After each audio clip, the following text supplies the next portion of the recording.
Good afternoon, everyone.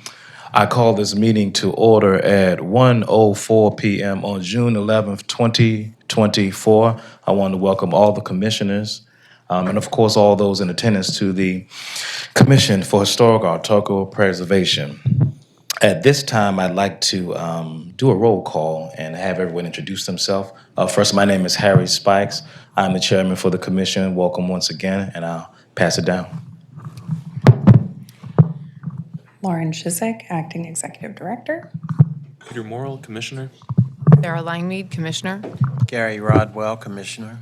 Tamara Woods, Commissioner representing DHCD. Catherine Good, Commissioner. Jill Dennis, Commissioner. John Bullock, City Council Representative to CHAP. Kapal Lynn, Commissioner. Garrett Power, Commissioner.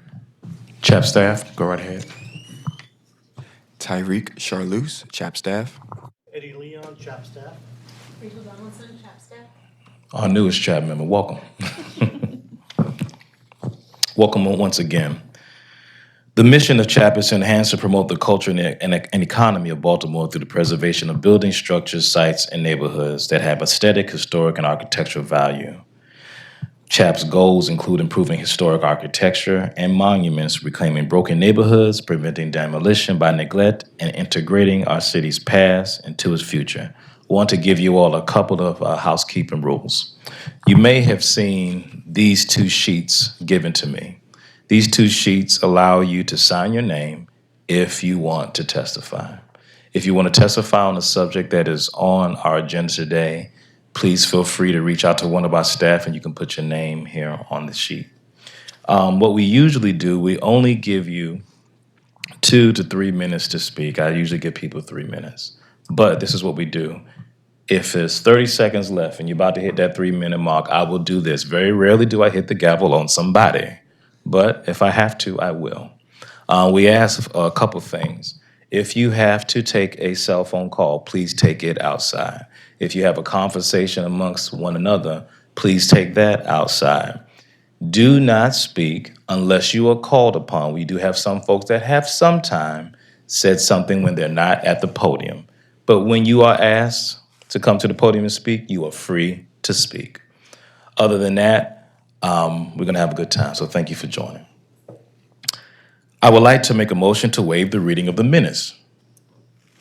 Do I have a motion to waive the meeting? Thank you, sir. Do I have a second? Second. All in favor? Aye. The ayes have it. Are there any corrections or additions that need to be made to the minutes? Hearing none, I'd like to make a motion to adopt the minutes. Do I have a motion to adopt the minutes? So moved. Do I have a second? All in favor? Aye. The ayes have it. Due process and review of procedures. CHAP reviews applications in conjunction with the building permit process of permits, selection of Department of Housing and Community Development. If the building permit application is filed prior to historic design review, the application is placed on hold pending completion of the CHAP review process. The review process is completed by issuing authorization to proceed. The historic design review process is in addition to other applicable laws and regulations and does not diminish the force of urban renewal plans, building codes, zoning codes, etc. It is the applicant's responsibility to comply with all applicable laws, regulations, and codes. Proposed projects are reviewed prior to issuing a building permit. Applicants must comply with the Baltimore City Historic Preservation Design Guidelines in planning and executing their projects. Design review considers the proposed work, taking into consideration the historical, architectural character of the structure and of the immediate area. Applicants will need to clearly explain how their project complies with the design guidelines. Minor projects. In order to expedite the application process, the Commission has delegated a review authority to the Executive Director for cases involving minor work. Minor projects must significantly change the overall appearance of remove the significant undamaged historic fabric. Thank you, Eddie. Major projects. Major projects may change the overall character, appearance, and integrity of the structure. Substantial building alterations, demolitions, additions, and new construction are considered major projects and are reviewed in public hearing. Interested parties should request a pre-development meeting in the planning department to begin their review process. An electronic of all materials must be submitted to the CHAP staff at least 25 calendar days prior to the public hearing date. If the application is complete, the project shall be scheduled for a public hearing. CHAP hearings. At the public hearing, CHAP staff presents recommendations to the commission regarding the project. Following the staff presentation, the applicant may make a presentation to the commission. Interested parties, including neighborhood associations, have the opportunity to provide public testimony. Following testimony, the commission renders a decision on the application at the public hearing. Persons aggrieved by the decision of the commission may seek judicial and appellate review in accordance with the Baltimore City Code. After an authorization to proceed is issued, the applicant may obtain a building permit. The commission's process is impartial, and staff comments are evidence that assist the commissions in rendering the decision. I would like to let me see what we got here. Yep, we're good to go. Let us begin. We do not have anything on our consent agenda, so we'll go right to our regular agenda. 1416. Oh, yeah. Do I have a motion to approve the final agenda? So moved. Thank you, sir. Second. All in favor? Aye. Ayes have it. For our first item on the agenda, 1416 Druid Hill Avenue, Upton's Marble Hill Historic District. The request, concept review, construct two-story building. Owner, a better Be More Foundation LLC. And the applicant is Courtney Abram, and the staff is Tyreek. If I pronounce your name wrong, when you come up, please correct me so we can put it in the record right. Thank you.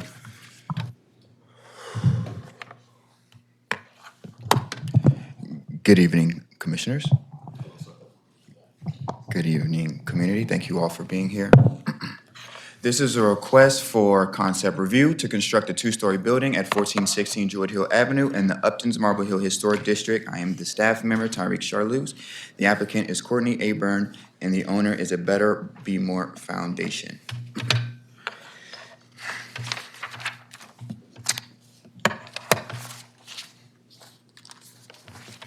All right.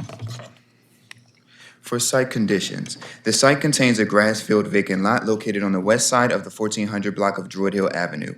It has a one-lane wide front yard curb cut and the driveway located on the south side of the lot.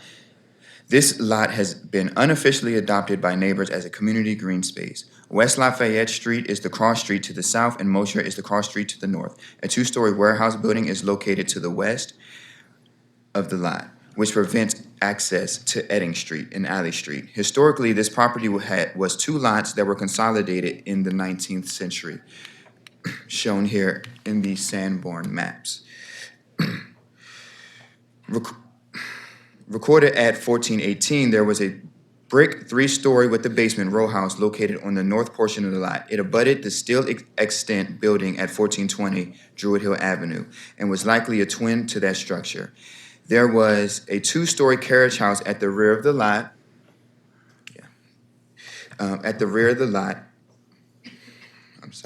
That faced onto Edding Street. By 1914, as shown on the Sanborn map, the garage was demolished at the rear and the portion of the lot was subdivided. A large two-story warehouse structure was constructed in the place of the former garage, blocking access to Edding Street from the rear of the lot, causing 1418 Druid Hill Avenue to be landlocked. The 1451 Sanborn map shows that a one-story garage marked A for auto was located on the south side of the lot, and the surviving curb cut clearly served that garage. It is unknown when the buildings on this property were demolished, but many properties have been demolished in Upton's Marble Hill through planned urban renewal and emergency demolition over the past 50 years up to present. This is the first application to CHAP for this property. The property has been owned by the mayor and city council since 1997. In October 2003, the Board of Estimates approved the land disposition agreement to sell the property to a Better Foundation, Be More Incorporated. The Board of Estimates records notes that the Ed Reed Foundation, which is a subsidiary of a Better Be More Foundation Incorporated, met with the Upton Planning Committee in December 2022 and received approval of the development plan. It was sold by the Department of Housing and Community Development to the current owner in February 2024, following a request of proposals process. The Department of Planning held a pre-development meeting with the applicant on April 16, 2024. The proposal is to construct a two-story, 30-foot high, 20-foot wide, 70-foot wide, deep structure towards the middle of the lot. The building is flush with the front lot line. The building's main entrance will be accessed on the side, which is the north elevation, following an entrance pattern that is typical of several other houses within the block, including the neighboring property at 1414 Druid Hill Avenue, that have front yard setbacks, but which are atypical for properties that are built on the front lot lines.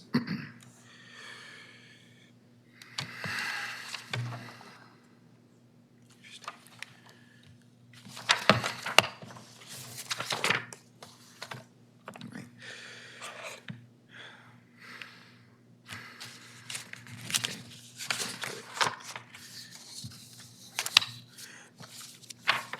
The front facade will be a 30-foot tall, two-story elevation clad with red brick and dark accent brick.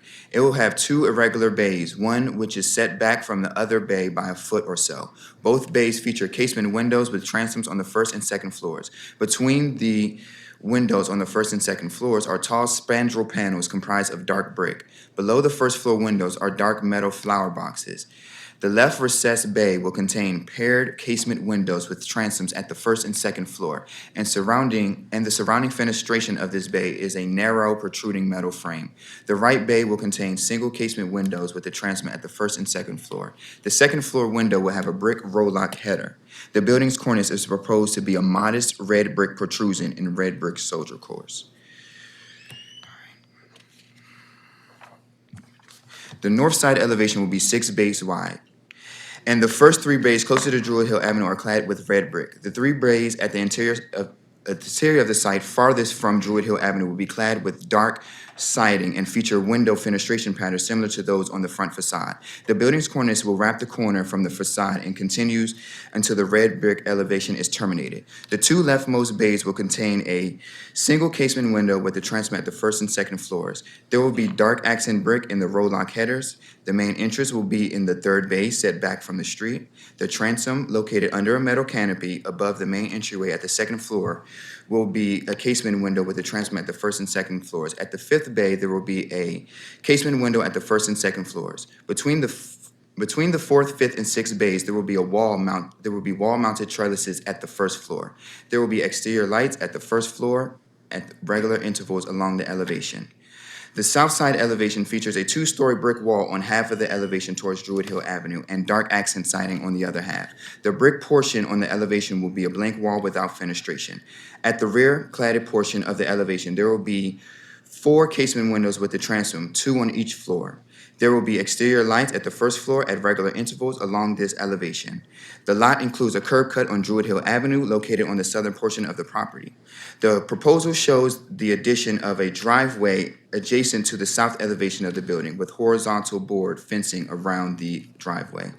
The rear elevation will face an abandoned 2-story garage. The elevation will be built with a dark accent lap siding. The rear elevation will be 2 bays wide. The left bay will include a full light metal framed door at the 1st floor and a full light door at the 2nd floor. The rightmost bay will have 2 single casement windows with a transom at the 1st floor and 2 casement windows at the 2nd floor. The 2nd floor will be accessed with a new covered deck with an egress stairway with pipe guardrails and square posts. The roof's pitch sloped towards the rear elevation, and the rear of the building has a 25-foot setback from the rear property line. Staff used the following guidelines: 2.1, 2.2, 2.3, 2.4.1, 2.4.5, 2.5.1, 2.5.2, 4.2.3, and 4.2.4 to consider this project for its design of scale and form in its building features. As far as building 2.1 guiding principles for new design, the proposed structure is similar in material to other structures within the neighborhood with red brick. The massing of the structure contrasts from the typical pattern within the neighborhood because the facade of the property has 2 offset planes. However, all other aspects of the massing are compatible. The materiality, height, and scale in some of the detailing visually relates to the neighborhood's precedent. The design is also contemporary and reflects its current time and aesthetics. Staff believes that this design meets this guideline. For 2.2, site design. The proposal largely meets this guideline. The proposal will retain the existing property line and setbacks. The existing pattern of the building width and spacing between buildings on this lot and houses are 18 to 20 feet wide that are either row houses or attached to one other house with a side yard. This proposal doesn't follow the predominant pattern within the neighborhood, as it is designed to be a standalone building with 10-foot side yard on each side of the building.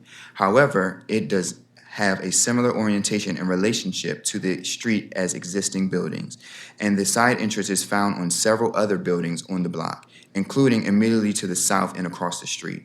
The existing pattern of open space and enclosure created by existing vehicular and circulation routes is being retained in this design. There's an existing curb cut at the front of the property, which, while unusual in this neighborhood, dates to the mid-20th century. In this proposal, this curb cut will serve as a driveway that will allow 2 vehicles to park on site. This proposal largely meets this guideline. For 2.3, scale and form. The proposal partially meets this guideline.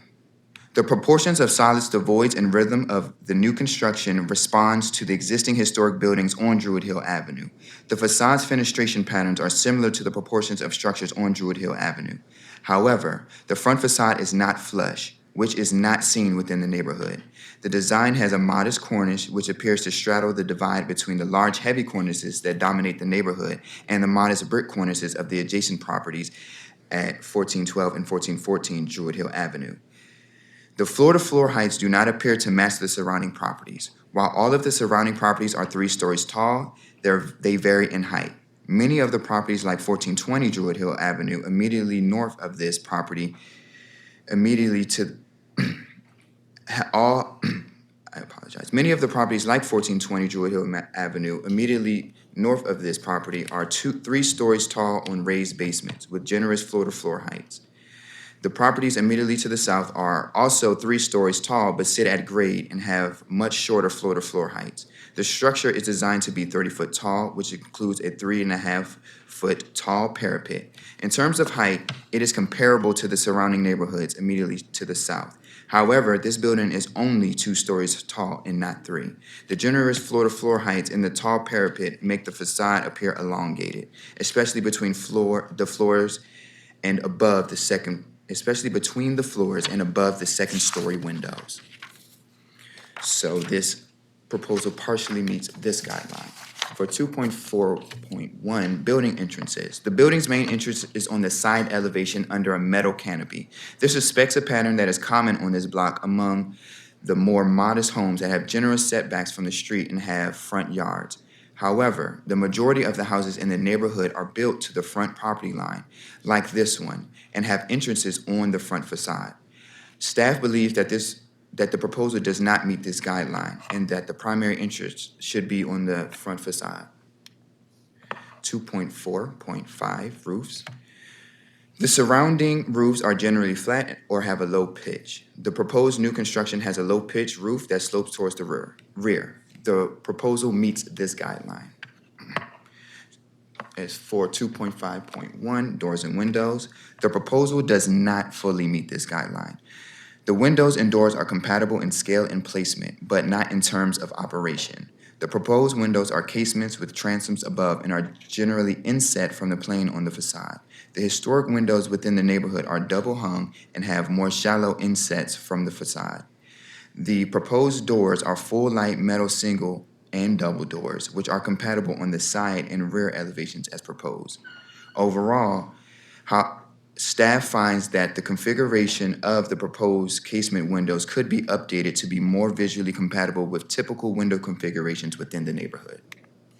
As far as 2.5.2 materials, the proposal meets this guideline. The front of the building will be clad in red brick with a dark accent brick used in a contemporary style within the brick facade.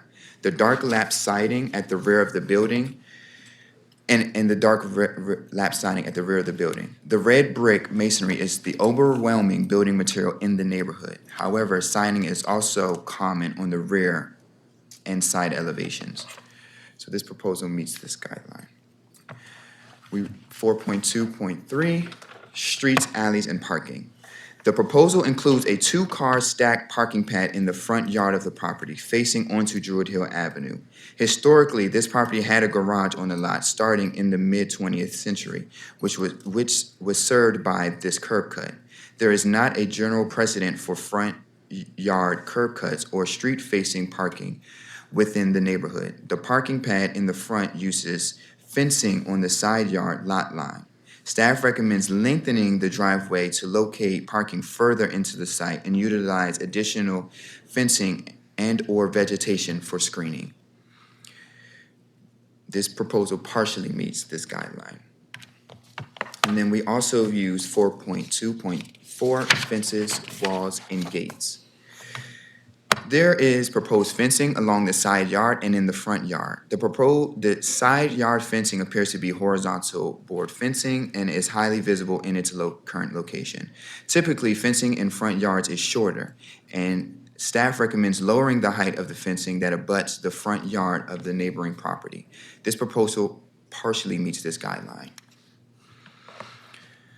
For the neighborhood comments, the Marble Hill Improvement Association has been informed of this proposal. There has been one neighbor that has submitted a formal letter of opposition that has been given to the commissioners.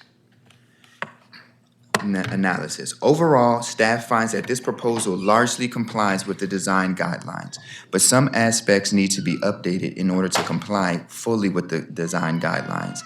Staff believes that the property is compatible with the surrounding properties in terms of height, scale, and overall massing. However, the main entrance is not on the front facade, which is not compatible with the pattern of entrances on buildings that are built to the front property line within this neighborhood. The proposed windows on the front facade are not compatible, as windows on the front facade on Druid Hill Avenue are typically 1/1 double-hung windows. The front wall of the facade has portions that projects and a portion that recesses, and the fenestration does the same. This pattern is atypical within this neighborhood. The proposed fence on the side yard property line is taller than what is typically approved for front yards. The proposal also includes on-site parking in the front yard. While the curb cut is an existing condition of the property and thus parking on site is allowable, the siting of the parking in the front yard instead of in the rear yard is not compatible with the design guidelines. For CHAP's recommendation, CHAP staff recommends concept approval of the design with additional recommendations. 1, that the main entryway be located on the front facade. 2, screen the parking at the front with new vegetation and fencing. 3, revise the proposed products for the windows on the front facade to better comply with the design guidelines. 4, provide more detail to the main entryway. And 5, final design details to return to the full commission. Thank you, commissioners. Tariq, thank you, sir. Commissioners, do you have any questions for Tariq? I have a question. Tyrese, the side setbacks, and forgive me if you said this, are those mandated by zoning to be the size that they are as proposed, or is that just the design decision? I'm not certain if that is a zoning decision, but that came from the design team. Is the architect, okay, we can talk about that then. Mm-hmm. Any other questions for Tariq? Tariq, thank you, sir. You're welcome. So we have the applicant is here. Well, let's bring the architect up first, so we can address questions. And when you come up, please give us your full name. I'm Marissa Timberlake from 2 Point Studio. Thank you. Commissioners, any questions for the architect? Yes, so my same question, which is the side setbacks. What is determining the side setbacks? Those are required side setbacks per the R8 zoning. So we have a 10-foot side yard on either side because we're not a residential building, and I believe a 25-foot rear yard setback as well. Okay. Any other commissioners? Yes, Kathy. One of the questions that was brought up in the letter from the neighbor was about how many students this would be serving. Given the compact nature of the row house lots, what kind of load is this building designed for? How many people will be coming in and out? I would have to refer to the foundation on that. I know it's mostly going to be for after-school care for middle school students. I don't think it's a large group. But again, I'd have to refer back to the foundation and get the recommendation. Okay. Is the owner will be testifying in a minute? We have their name on the list. Is the owner here? Okay, the owner isn't here. Their name is on our list, but we don't, they're not present, it seems. They might have stepped out for a second. Yeah. Catherine, on the plans, it has level 1 occupancy 70, 248 for a total of 118 per the plans. Right, that's at one time, but that doesn't mean, if they have different times and different programs, it's a different amount of people. Right, that's just for, those are our fire safety loads. I have one more question. In the front of the building, the way that you've kind of given the small change in the front plane, I guess what strikes me as a bit odd is that most of the language of kind of stepping the front facade, the street facade in and out is usually used to break up longer facades so that they have better, a more compatible rhythm with the cityscape around it. And here, the width of the building does match the size, the pattern of the neighborhood, but then you're cutting it in half. And so just wondered why, if that was important and why you wanted to do that. So part of that was trying to step it back towards the recessed row homes at 1414 Druid Hill Ave, I believe. And then the one pushed to the sidewalk was to speak to the one at 1420 Druid Hill Ave. This is still pretty early in concept phase, so we wanted to take all these recommendations in and use them moving forward. So we recognize that it's irregular from the surrounding buildings. Yeah, I would say that move makes it less compatible with the surrounding buildings because you're breaking up into proportions that don't quite match. And really the strongest relationship seems to be with the building at 1420, which is used as a church, but typologically as a house. Cool. Oh, K-Pow, go ahead, K-Pow, yeah. Hi, just have a few questions. The main entry, is there, I think I heard an ADA reasoning why main entry is not in the front? Yep, so we have a small slope going up to the rear of the site, so we positioned it on the side so we could get you up to the first floor. We believe we'll be able to do it looking at the civil survey now without a ramp, so we can just use the natural grade and have a sidewalk at accessible slope up to the door at the side. We also wanted to kind of keep it off the front of the building so that way if people are gathering, it's not directly adjacent to the residential homes to the south of the site. Would there be opposition to, would there be a consideration of having both entrances so you still match up to the existing condition of the block but then still have the secondary entrance as well as an ADA entrance? Yeah, we can definitely consider that and look into that. The only thing I was going to ask, because I'll ask one more time, is the owner or the applicant, are they here? Because then I can pose this question to you too. When I read, there's a letter in here by a Cruz, don't want to say what, Jerry, Cruz, and neighbors. There's a big, of course, community engagement piece that across the city, all of the work that we all do, it matters. My question is, though, they raised that they weren't told about the building or shared with what was going to happen. I'm not going to assume that Jerry speaks for the neighbors because the letter is entitled Sincerely Jerry Cruz and Neighbors, but I'm going to assume that Jerry is not for the project. And so my question is, was there some type of engagement that took place with the community as relates to just this building that you all know of? I believe the foundation has been in contact with the neighborhood group. I know they've been in contact with the Upton Association, but Okay. I can't speak further. Okay, gotcha. Okay, cool.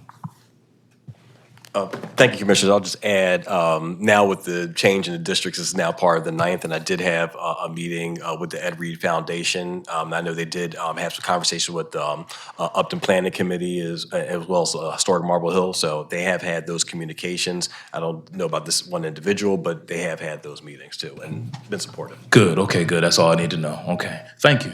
Thank you. Tyree, thank you. Tyree, can you send us to our recommendation page? Thank you, Tyree. Commissioners, before we vote, is there any discussion you all would like to have before we render the decision? There's no one else signed up for testimony? You know what? You do. We have one. We have one. Thank you. Oh, okay. We only had one on the list. I apologize. I signed Bill 1 entitled the Drew Hill. Okay.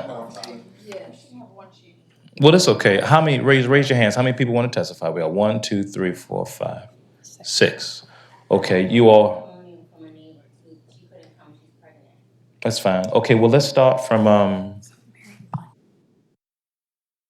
we have, in community, forgive me. We have Marion Blackwell. Is Marion Blackwell here? Speak. Come right on up. And then after Marion Blackwell speaks, we'll just go down the list. Okay. Good evening. I am the ARC for Historic Marble Hill Community Association, and I'm here to give Please the state your communities. name. Pardon? Your name. Marion Blackwell. I'm kind of lost for words because this is not what the community wants to see architecturally in that block. 2 stories in a building which is 30 feet high, in a building, in a neighborhood where there are traditionally 3 stories, 2 setbacks. According to that drawing that I see here, that building is quite imposing. I remember the original building that was there at 1416 Druid Hill Avenue. It was a 3-story building with a side iron porch. And in that house housed A. Jack Thomas, an international musician. And also in that building were some of the founding fathers that started the Morgan State University. Now Morgan State University lived in that particular dwelling. I'm disappointed, I can speak for Marion as the ARC for Historic Marble Hill, that there was no real meeting with the Marble Hill Community Association to discuss the design or even recommendations for the type of design for the space. The 1400 quadrant of Druid Hill Avenue and McCullough Street is one of, I guess I could use the word, most bastardized quadrants in the neighborhood. We have impending development coming 3 or 4 houses down, 1408, I think, to 1406 or 1404. That's a different type of housing development. I am not an architect. I have always loved good architecture.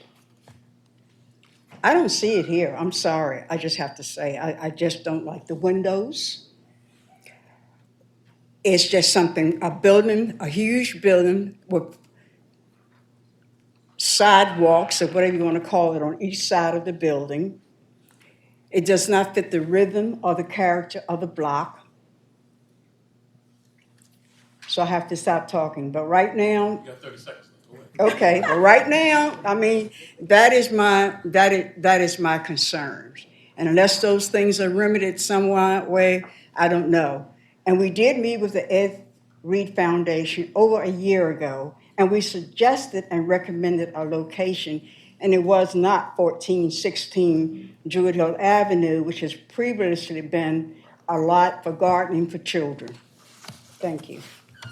Thank you. we have a Malcolm Lewis. Come right on up. Good afternoon, staff and commissioners. Malcolm Lewis. I prepared a letter, or statement, I guess, at this point. So, dear Commission for Historical and Architectural Preservation, I am writing to express my vehement opposition to the proposed new construction project at 1416 Druid Hill Avenue in our beloved historic neighborhood. While I understand the need for development, modernization, and community resources for our children, I firmly believe that the location for this project is wholly inappropriate for our predominantly residential block. Firstly, what's left of Marble Hill in West Baltimore is a beacon of historical significance relevant to its role in African American history, as Ms. Blackwell alluded to. The quaint streets, lined with century-old houses and mature trees, create an atmosphere that is irreplaceable. Introducing a modern construction project that does not directly mirror what was previously there would be akin to placing a neo sign in a museum. A glaring eyesore that detracts from the historical ambiance that we have all worked so hard to preserve. Members of this community, particularly this block, have grown to love the green space that is in place of the structure that once stood there. And although I haven't had the opportunity to see it, I believe, as we kind of went over what was actually there, the three-story structure would be appropriate, or a three-story structure would be more appropriate than what's proposed. I have also serious concerns with the environmental impact. Our neighborhood is home to a variety of wildlife. It is the city, but I'd like to see a squirrel or two living across the street. The loss of green space and potential harm to the local flora and fauna cannot be justified by the proposed development. Secondly, the proposed development will inevitably lead to increased traffic and congestion. Our streets were not designed to handle the volume of vehicles that such a project will attract.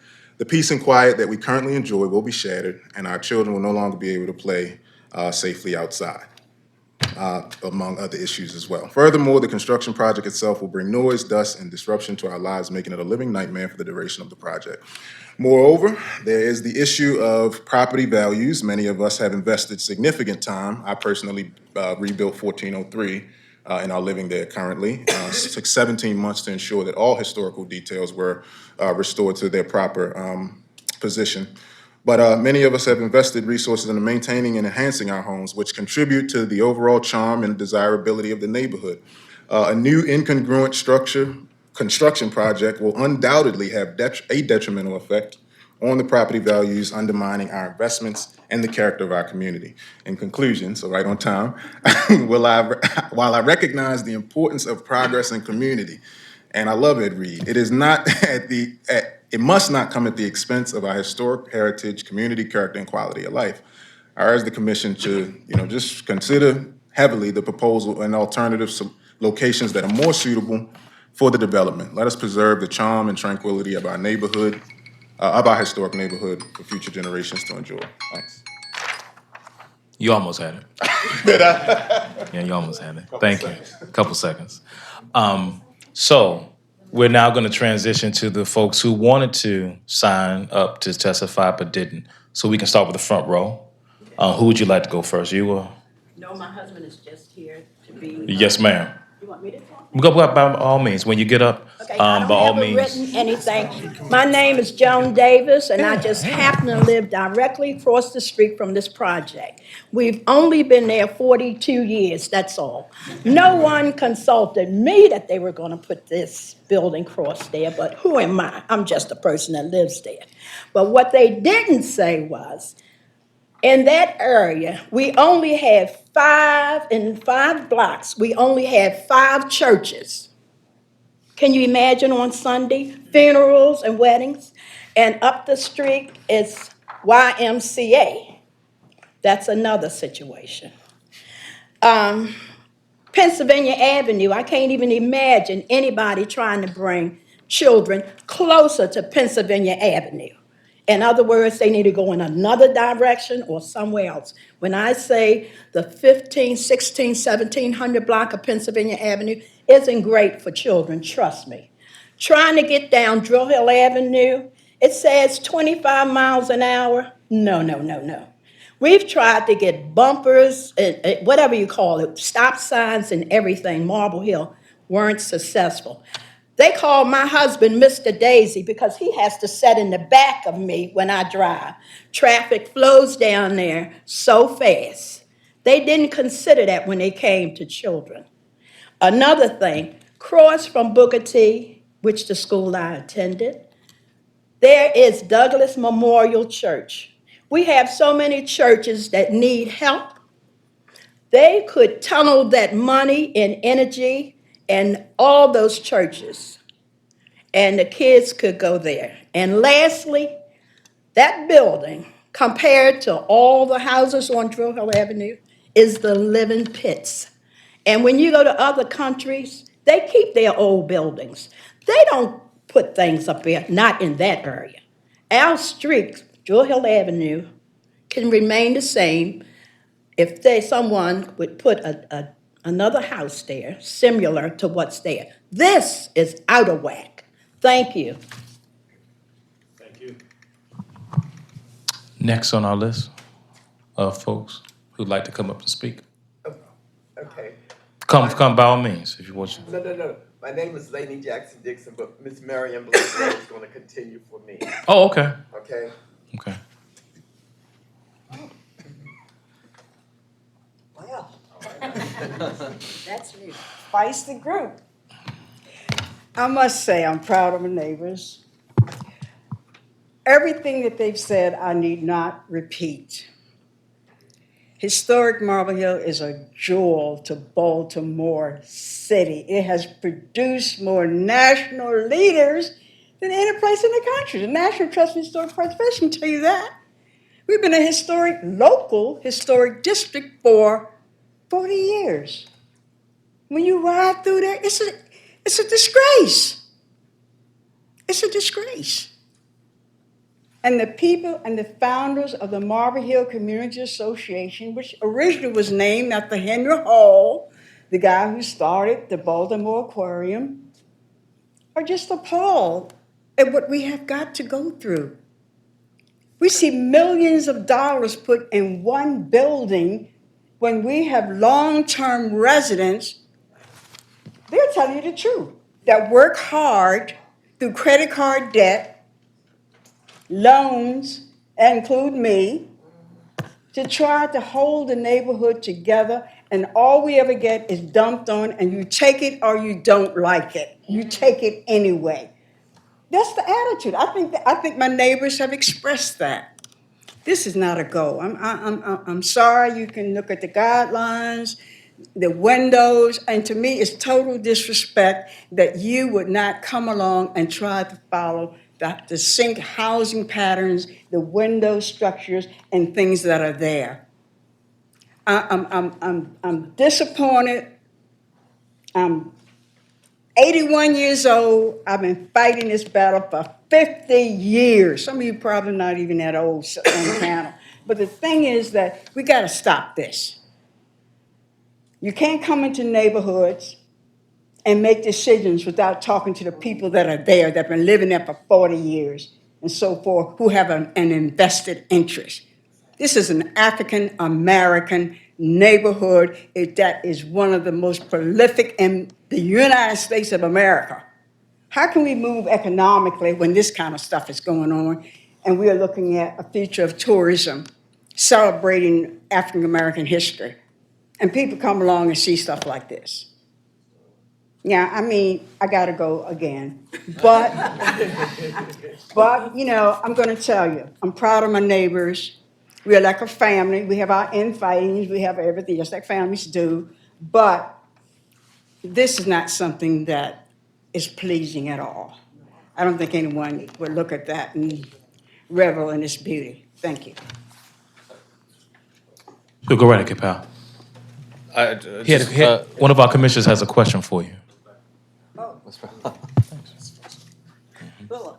Yes. Sorry, giving you more light. Just give me. I'm sorry. I just real quick question. Typically on a project like this and for acquisition like this, DHCD comes out and does a lot of community meetings and talking about that property. You're saying that never happened? It never happened. We had one meeting with the Ed Reed Foundation, which we made a recommendation that they place the project, which we questioned if it was really needed in the neighborhood. On McCullough and Madison, where there's a vacant lot, it was across the street from Booker T. We said, you know, we'll support you in getting the lot and the building to put your foundation's dream there. But the lot is narrow, 1416 is a narrow lot. I mean, I just don't understand. I can't see how a good architect would even proudly present anything like that. Thank you. Thank you. We have one more. Oh, yes. I'm sorry. Go ahead, Gary. Ms. Blackwell, you're summoned one more time. Just stay up there. Just stay up there. Just stay up there. All right, okay. Gary Rodwell. Yes, I know. What did you say was there now? Did someone mention it's a vacant lot, but has it been greened? It looks as if it's been greened. Be careful. Remember the rules. Remember the rules. It's a Only green spoke space upon. where we've had children in the past have flower gardens there, right? And in lieu of us not having the kids working, Miss Davis has been maintaining the lot. And that's not unusual for us to find usually seniors taking care of the vacant lots because they think we got time on our hands. But anyway, it was previously a lot that was used for gardening and children. As a matter of fact, I was talking to the Federation of Gardeners and working with Madison Park, Bolton Hill, in Marble Hill. We're looking at doing more green spaces and making the neighborhood more green. So that was our children's lot. No one informed us that they were going to be doing anything on that lot until we got notice about the hearing. Thank you. Mm-hmm. Any other commissioners have any questions? Okay. Will, you would like to come speak? Give us your full name. My name is Judy Godley Cruz, and I Oh, live in to the that mic. house right Say there. it again in the mic. Judy Godley Cruz. I'm the one who wrote the letter on behalf of myself and my neighbors, and that's my house right there. And I feel that the one with the this is my house right here. This is Jada's house, and this is Cece's house right here. And I find it very interesting that You had to come back to the mic so we can hear you because we can't pick you up. I find it very interesting that this is the picture that was chosen to show that lot that is extremely beautiful, which you will see in the pictures that is passing around. Because I wrote this letter to express my strong opposition and my neighbor's strong opposition to allowing the Reed Foundation to build the Reed House. We have been disrespected. This has been rude and inconsiderate and careless by DHCC and by the Ed Reed Foundation.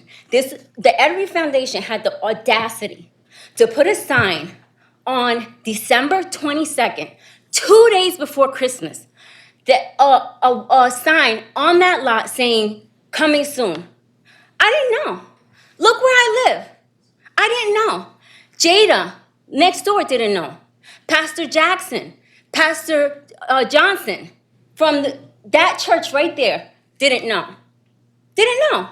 How are you going to build this building that's going to have God knows how many children coming day and night, 2 times a day, because they're claiming that it's going to be morning and afternoon, and not tell us. This impacts our health, our well-being, our quality of life, and nobody cares. Nobody cares. Nobody heard us.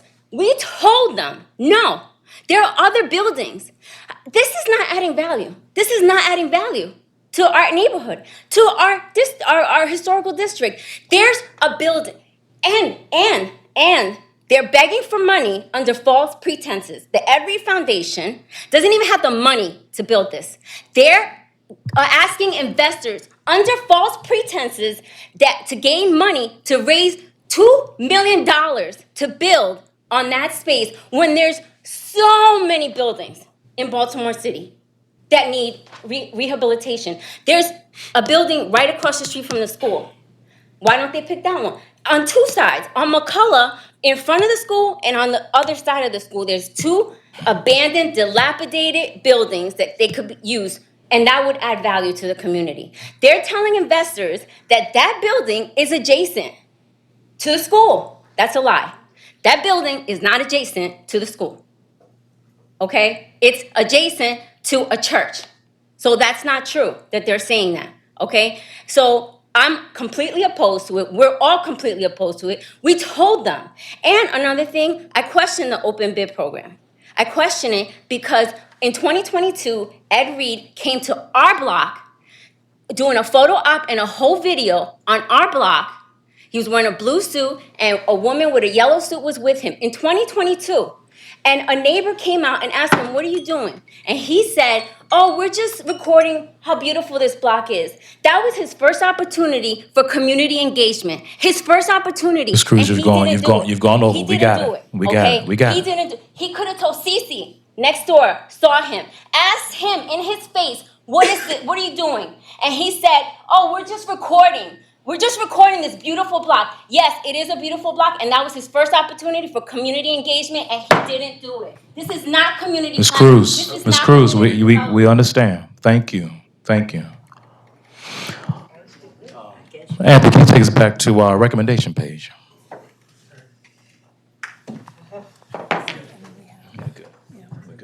Just a quick question. Yes, sir. Ownership or representative from ownership is not here. Is Let's that correct? check again.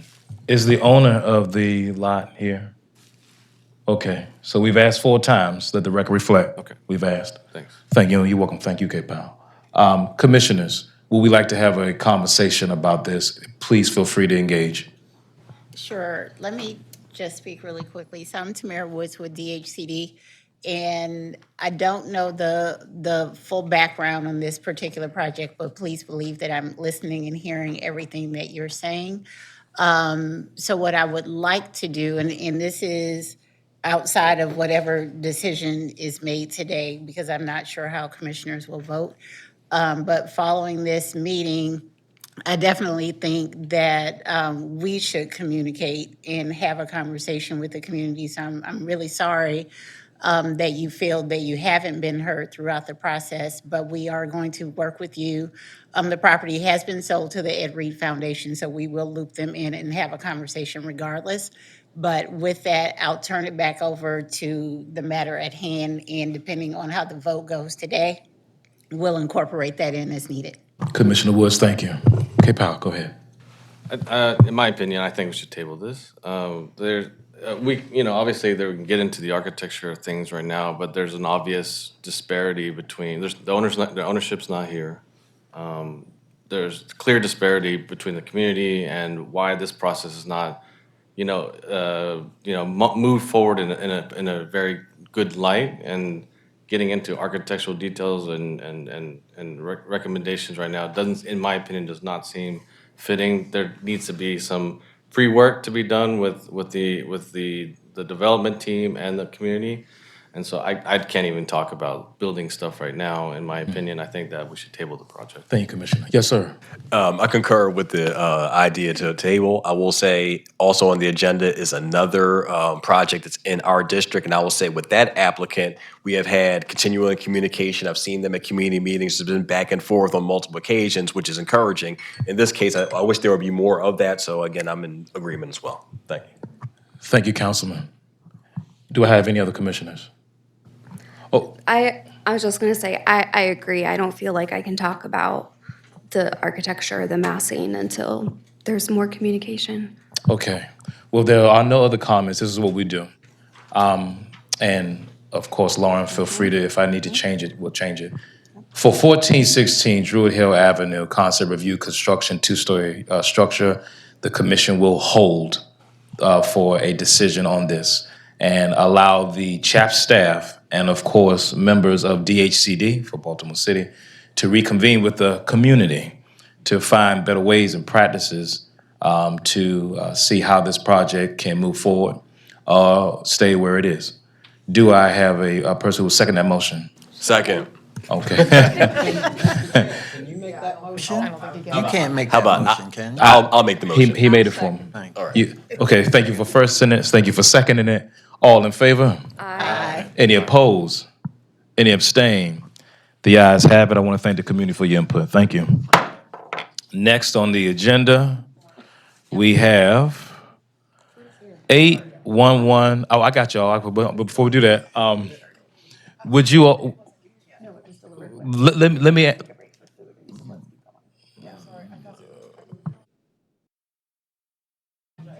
would you, No, the food, the food is here, yeah. would you all like to take a break for food? Okay, Yes. we will take a 25-minute break. How long would you like? 10? I eat slow. Okay, all right, 10-minute break. We'll convene. Thank you.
I call this meeting to order at 2:19 to reconvene for our next item on our agenda, 811 West Lanville Street, Upton Mansion, Baltimore City Landmark, request revised concept review, construct two-story rear addition and site alterations. The owner, the Upton Mansion LLC, the applicant, Claire Eldon, Zyger Sneed Architects. If I pronounced your name wrong, please forgive me.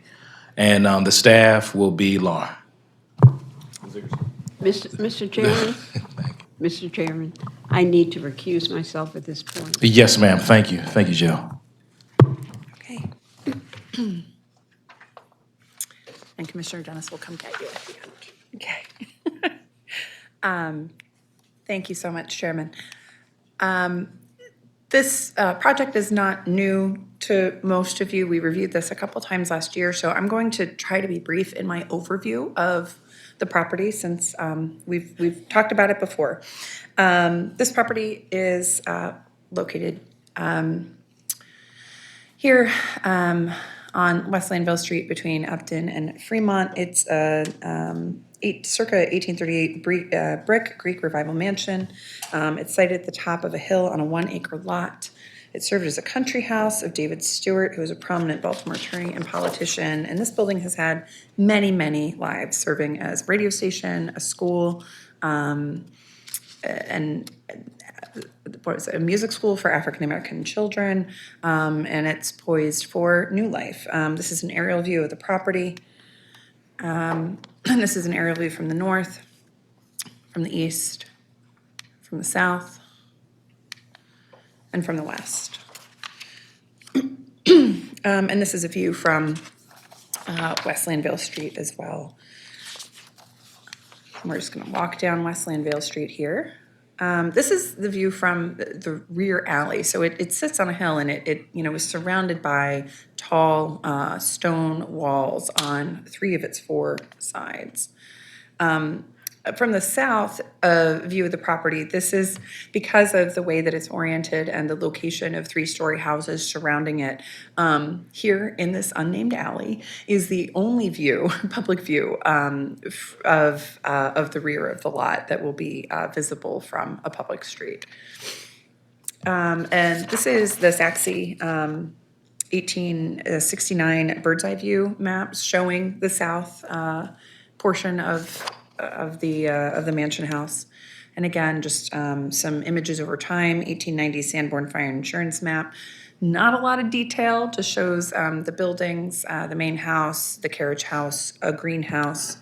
This 1897 topographical survey shows a lot more detail of the landscaping.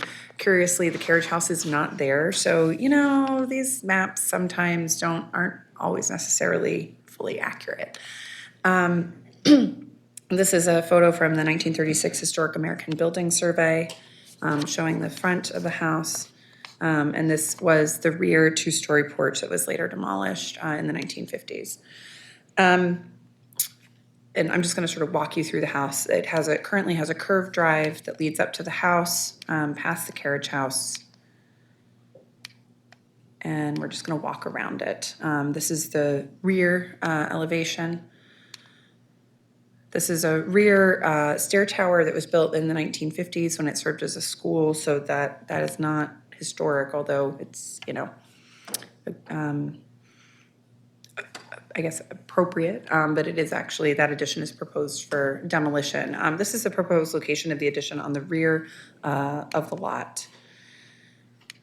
And again, just some images showing the overall view and sense of place of this lot, since it is a unique character. So, sorry, I need to get to my background. This property was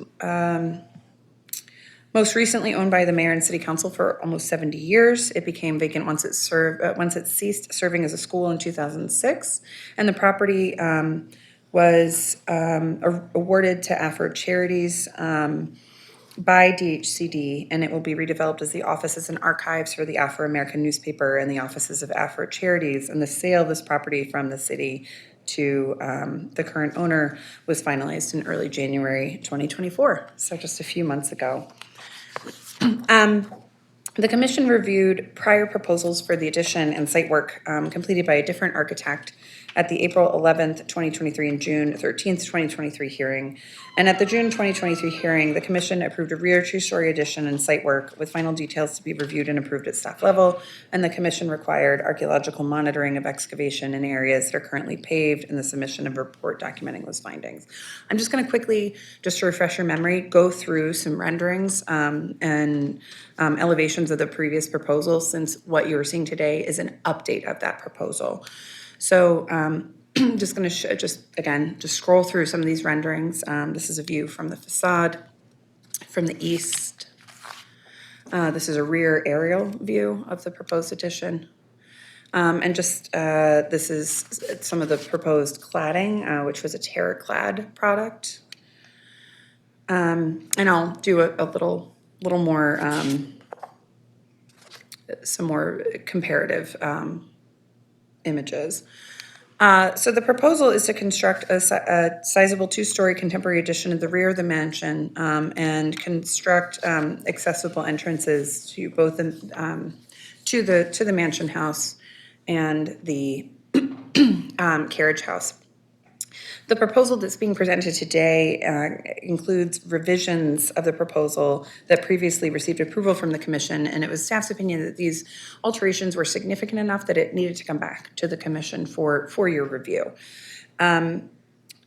So this is the previous site plan, and it's annotated with some of the site changes that Ziegler-Schneid Architects and the applicants wanted to address. So this is the new site plan, which shows a lot of changes. The proposal, in the previous proposal, the main entrance to both the mansion and the addition was through a hyphen. But it required accessing the hyphen up a set of high stairs. It had an accessible entrance that was, around, on the full other side of the lot. And so the team decided to sort of simplify and consolidate.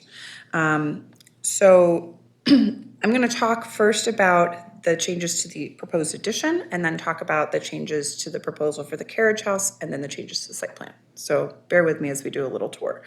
The massing and the footprint of the addition has changed. It's wider than the previous version.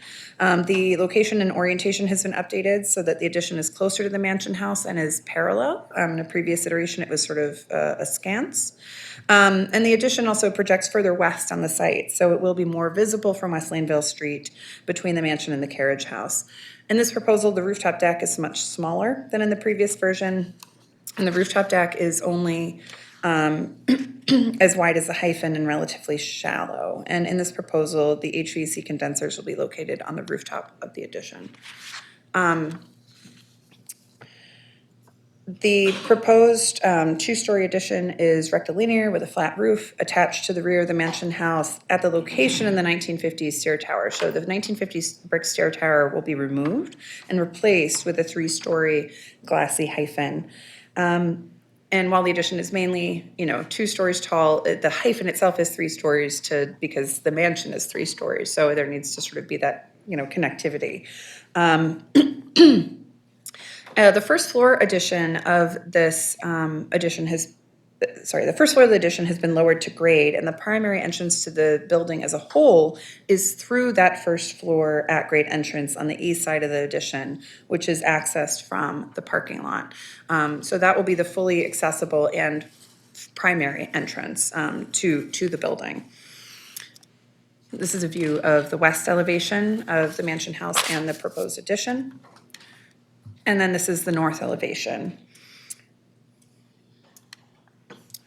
On the rear, there have been some updates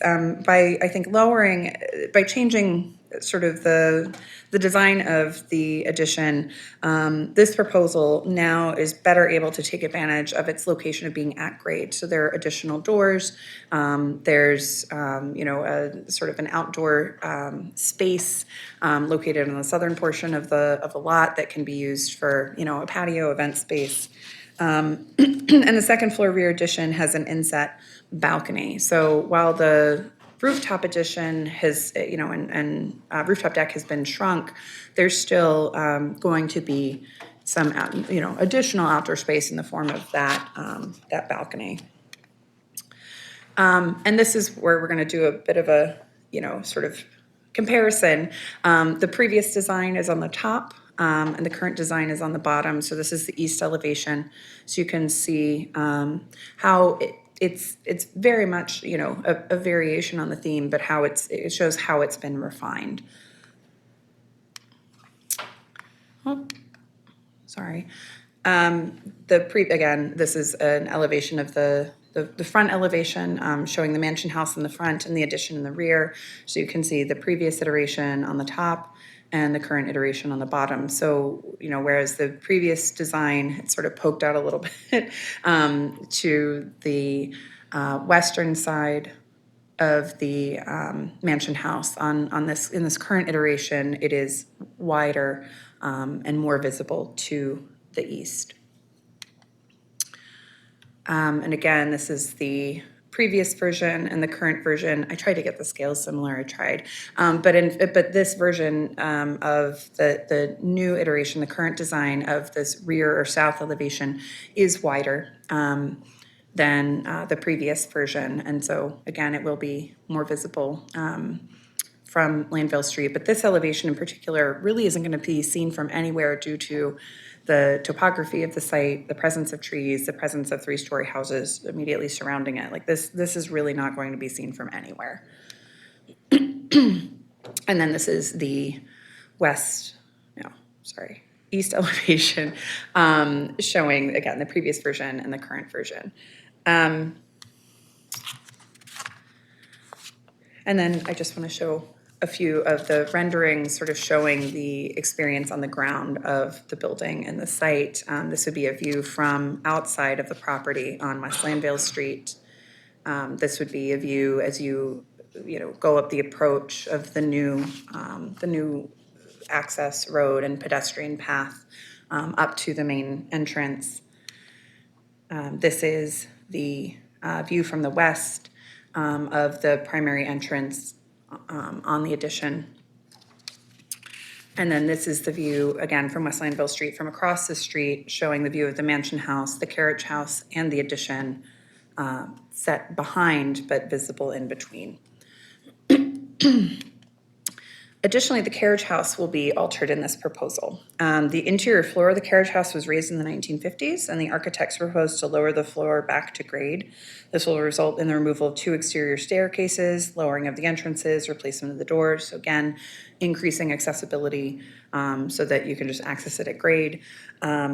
The proposal also reintroduces a window in the recessed niche on the front elevation above the doorway, which was extant in historic photographs, and the inset brick arch on the rear elevation will be removed and a large window system will be installed. There is the Saxe map. Again, sometimes these maps are interpretive and illustrative, and it's a little hard to know if it's real or not, but it does show sort of a very dark arch and that view from the south that seems to indicate that the arch on the rear was open at that time. It's unclear, but that was the design sort of inspiration for adding the enlarged window at the rear of the carriage house. And again, there are proposed major revisions to the site. Again, this is the prior proposal, and this is the current proposal. In this proposal, a new 20-foot wide two-way drive with a pedestrian sidewalk will be added on the eastern side of the parcel, which will lead to a reoriented parking lot with 16 parking spaces, including 2 dedicated accessible spaces. This will require relocating one of the stone pillars at the front entrance to expand the driveway. The existing driveway on the western side of the parcel will be, infilled with soil, leveled. And on the western side of the lot, the small parking lot that was located behind the carriage house will be removed. A large patio will be added between the addition and the carriage house, and a smaller patio will be built in front of the carriage house. And paved pedestrian paths will be added to connect the buildings with each other and with the parking lot. Existing vegetation and trees will be removed and replaced, and 2 stormwater management ponds will be added on the front lawn. And adjacent to the rear of the mansion house on either side of the hyphen will be sunken courtyards referred to as English gardens on the plans, which extend below grade areaways at the back of the mansion. So it'll essentially be just pull that sort of already excavated space surrounding the rear of the mansion and just pull it out and really make it a space, make them more intentional spaces rather than just weird areaways. So staff applied the design guidelines. And first I'm going to do roof decks. The roof deck is shown here. Staff finds that the proposal for roof decks meets the design guideline. It will be located on the roof of the addition, have a small footprint, will not be visible from West Landvale Street. Details on railing are not shown, but presumably, as shown, they appear to be classy, or at the very least, very simple, clean, unobtrusive. For alterations and additions, staff believes that the proposed rear addition meet the design guidelines for alterations and additions because it's compatible with the existing building in massing, height, form, and scale due to its location on the rear of the building and its design. While additions are typically smaller than the existing building, this addition is similar in overall size due to the programmatic needs of the owner. The architect has designed the addition to be visually subservient to the mansion, and due to the topography and surrounding built environment, only a portion of the addition will be highly visible from the street in the narrow space between the mansion house and the carriage house. The addition is contemporary and is connected to the historic structure by a 3-story hyphen, which does not significantly alter the historic structure. So while this does require the removal of the brick 1950s stair tower, the 1950s stair tower in and of itself is not a significant historic feature. The guiding principles for new design, staff also feels that this addition complies with the guideline. The proposed addition is a contemporary architectural design. It doesn't replicate historic styles, and staff finds that the addition is compatible with the historic mansion due to its massing, siding, use of a glass hyphen to connect to the mansion. For site design, staff believes that this proposal largely meets the guideline. The addition is located on the rear of the building, which retains the existing setbacks on the property. The proposal does not meet with the third bullet of the design guidelines, which basically requires that primary entrances should be at the front of the building. They should utilize the existing original entrance. That's not being proposed in this case, but that is because of accessibility. The use of the addition as the primary entrance allows for universal accessibility in the building, which would not be feasible from the historic front entrance.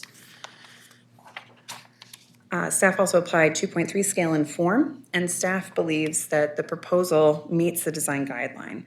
The addition is proportional to the mansion in terms of floor-to-floor heights. The fenestration of the addition, while very different in design, is compatible with the fenestration on the mansion house in terms of respecting the proportions and the scale. The addition sits at grade, which contributes to the overall sense of scale and massing. And the roof of the addition is flat, and so it's compatible and helps the sizable addition be visually subservient to the mansion. Staff also applied doors and windows. The proposed main entrance doors to the addition will be a modern, full glazed doors with side lights, which is kind of a contemporary take on the existing historic doorway of the mansion house, which has paired doors and side lights. And other doors on the addition have the same modern full glaze style. The windows of the addition and hyphen will utilize metal curtain walls and large plate glass. And staff finds that this modern treatment is appropriate.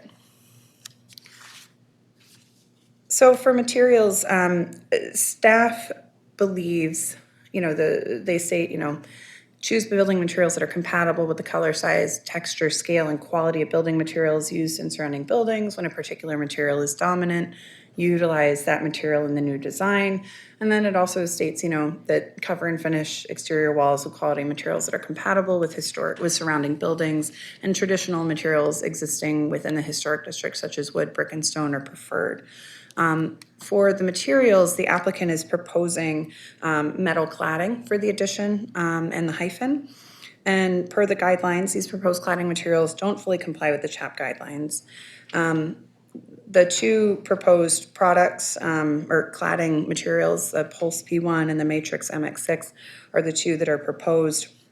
The hyphen will be clad with the dark gray Matrix MX6 paneling, and the addition will be clad with the white Pulse P1 paneling, which sort of has a Z shape, repeating pattern. Metal is generally not a typical or traditional cladding material on this site or in this, in local historic districts generally. However, there have been some cases where the commission has approved metal cladding for additions, such as the large addition to the Maryland Center for History and Culture, back when it was the Maryland Historical Society 20 years ago.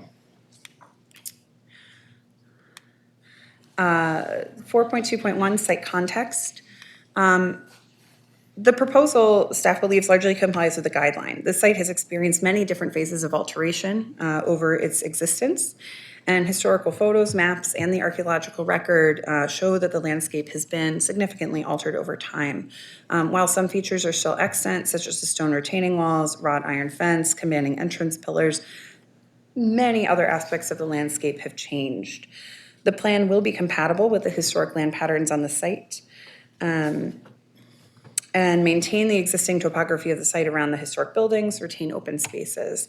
The proposed site plan will alter the land pattern in front of the property, as it will remove an existing road and introduce a new wider road with the pedestrian walkway on the east side of the property. But historically, there were roadways on the east side of the site. So introducing one here is arguably compatible. And while it will change the topography from what is there today, the existing topography in the front yard dates to the mid-20th century. It's not sacred, it's been altered. This proposal does remove a pathway from the road to the carriage house, which historically would have always had a path or road. So staff finds that is an opportunity for exploration. Staff also applied 4.2.3 streets, alleys, and parking.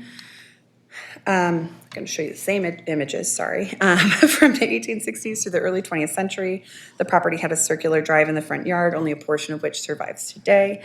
And the project, again, intends to remove that surviving driveway and add a new one. This new driveway is evocative of the historic driveway. It will allow two-way vehicular traffic and pedestrian access to the site. So staff believes that as submitted, this proposal, while constituting a significant change to the site, does comply with the design guidelines. We also applied 4.2.8 trees and other plantings. There are 16 mature trees on the site as submitted in the previous iteration of this proposal. We have not received plans showing that, updated site plans specifically for forestry, but presumably the tree plan removal is the same or similar to what has been previously presented due to the, sort of similarity of where the overall construction and limit of disturbance is on the site. So there will be removal of trees, but including some mature trees, but due to forest conservation plan requirements, the removed trees will be replaced on site with native shade and ornamental trees.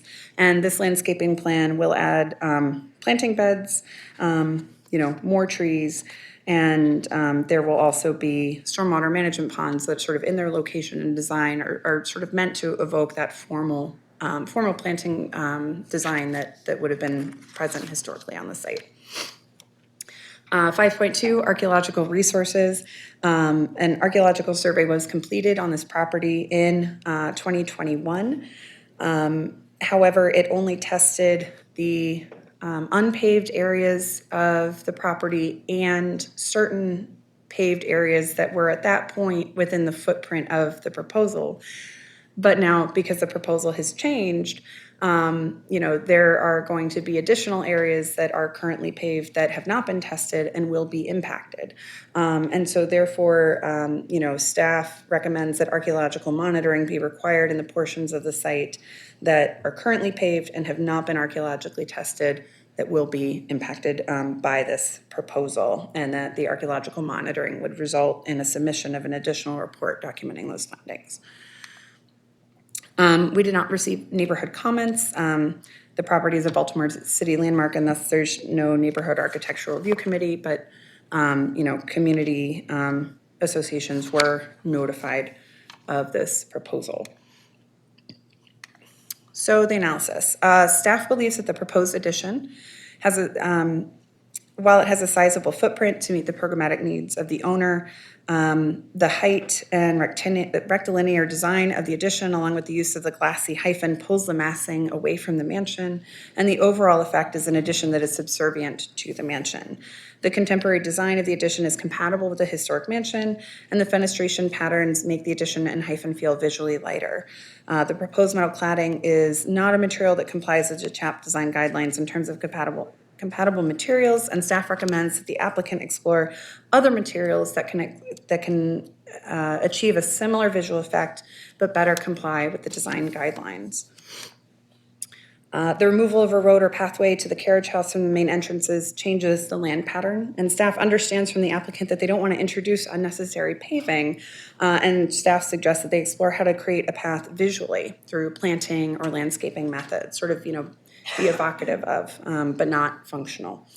This proposal includes, again, more soil disturbance in paved areas that have not been tested for archaeological resources, so staff would advise that archaeological monitoring be undertaken.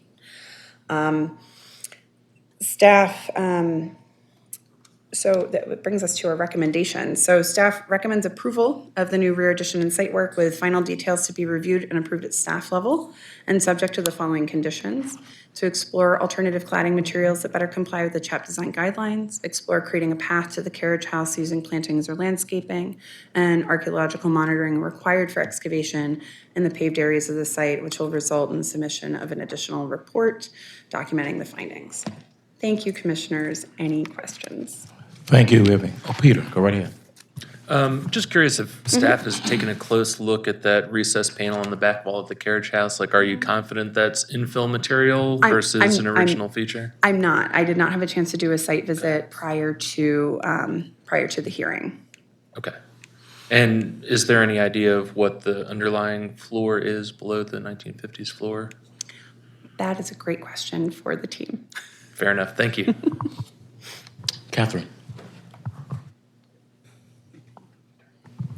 I just want to make sure when I'm looking at the photos, I'm looking at the right thing for the 1950s stair tower. If you can, flip back through. I'm going to it.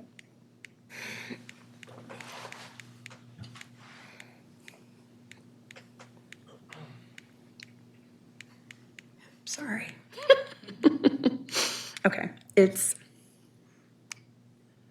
am I gonna get it? It's, right here. That is the stair. Oh, with the porch. Yeah, the porch was tacked onto it. Okay, thank you. Yep. EK Powell. Go for it. No. Lauren, did you say that metal panel is not one of the, do we list materials in our design guidelines that are Yes, so our generally design, acceptable in historic districts, and metal panel is not one of them? that is correct. I just kind of wonder, I'm just putting it out there, if we might consider adding it. I mean, it's such a commonly used material, and obviously in industrial settings, it might feel more palatable than in other historic district settings. But yes, I guess. Yeah, so We'll get to that, but it doesn't seem improperly used to me in this application. Right. Staff has to apply the design guidelines, and this is what the design guidelines say. Absolutely. Well, it does give the caveat, traditional materials existing within historic districts, so like in an industrial area, it would give us the flexibility to do that. Though in this instance, I agree with you. Right. Yep. I just have a quick question about recommendation. There's two items that say explore, so just kind of playing the hypothetical design teams explores. They look at a couple of things, they come back to maybe the original proposal and say, hey, we want to move forward with that. Does that preclude them to move forward or not? That does not preclude them. That's, yes, I use the term explore intentionally rather than a requirement. So that's why I said archaeological monitoring required, because I feel very strongly that that should happen. With the other two, yes, I recommend that they explore, but I don't recommend that they absolutely utilize. So that's, if the commission wants to make a friendly amendment, please feel free. Understood, thank you. Yeah, I have a question. Yes. Lauren, can you point out exactly where do you want the path to be? I'm just saying, explore.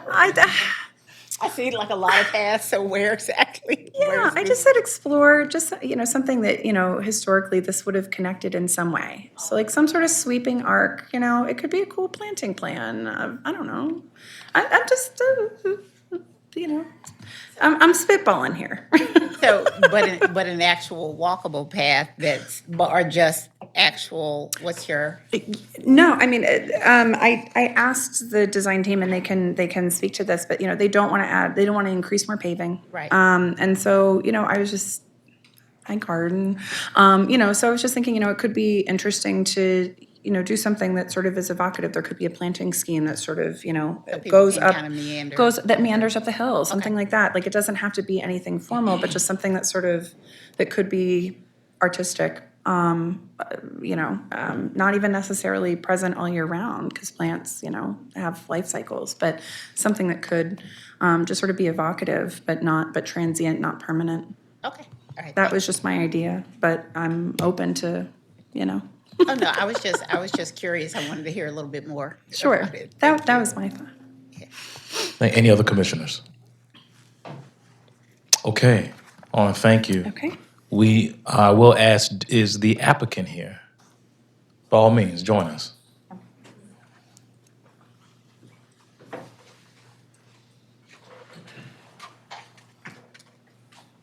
Hi, I'm Claire Edelin with Zickerstein Architects.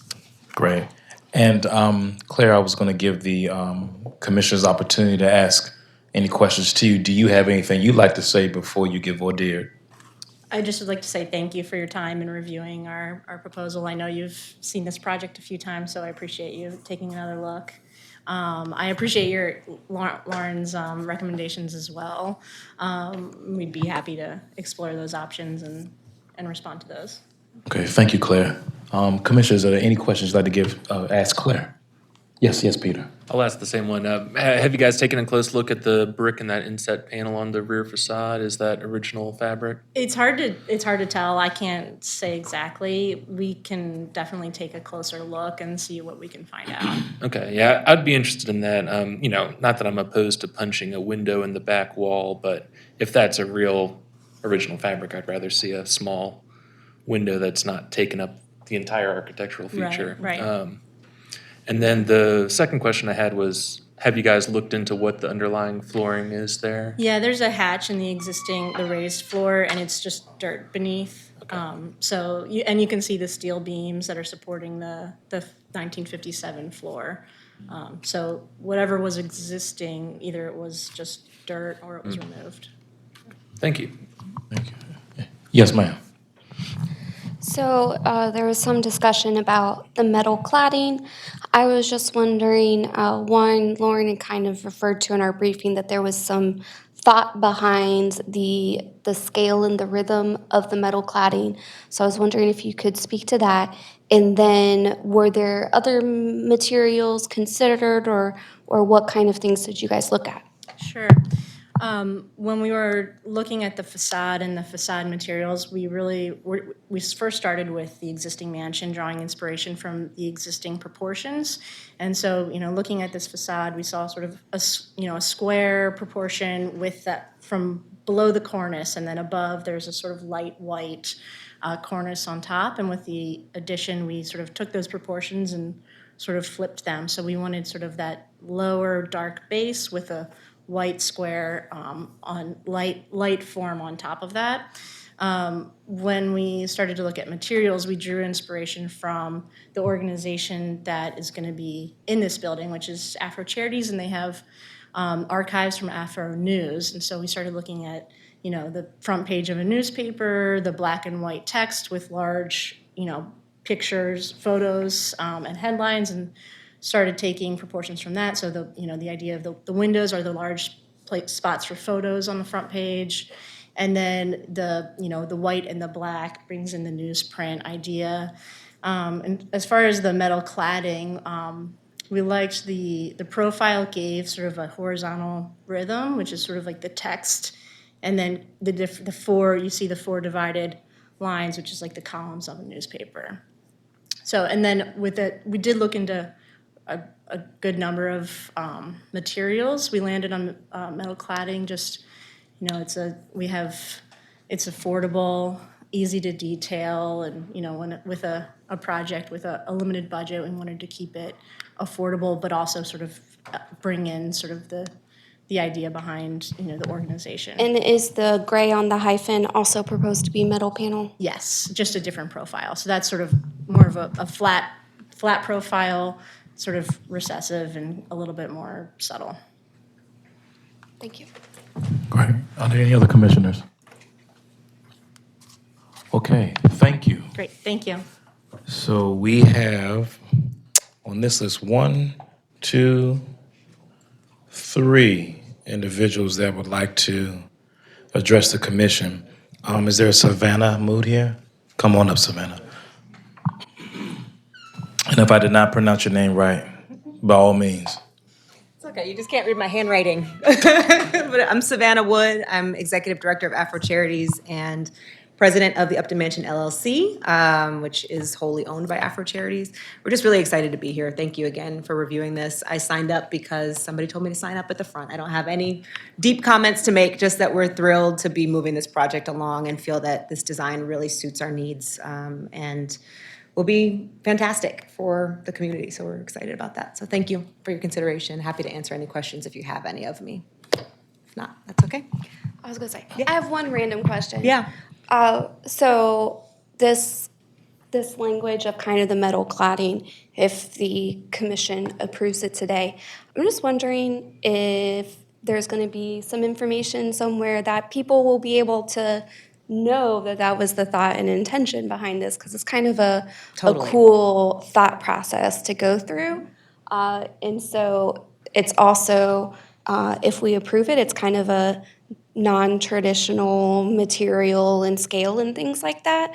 So if the commission approves it, I feel like, you know, there's a story and a reason behind it that would be beneficial to be shared. Absolutely. So we're actually working on a website redesign right now that will have more information about the Upton Mansion on there. One of the big ooh-ah moments in our design meetings was seeing this presentation of the front page of the newspaper, understanding how they were using the columns and the lines and these punctuations of photographs on there, really pulling from our collection. And something that Claire didn't mention was that they also had an image of newspapers coming off the presses.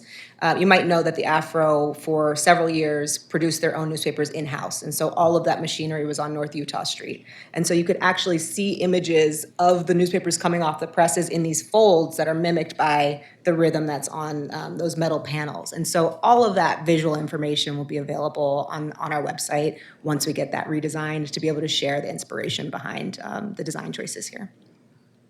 Very cool. Thank you so much. Thank you. Thanks. Next, we have on our list Molly. Are you here? I don't. Okay, thank you. Thank you for being here. My name on the list of Donnie Fitzy.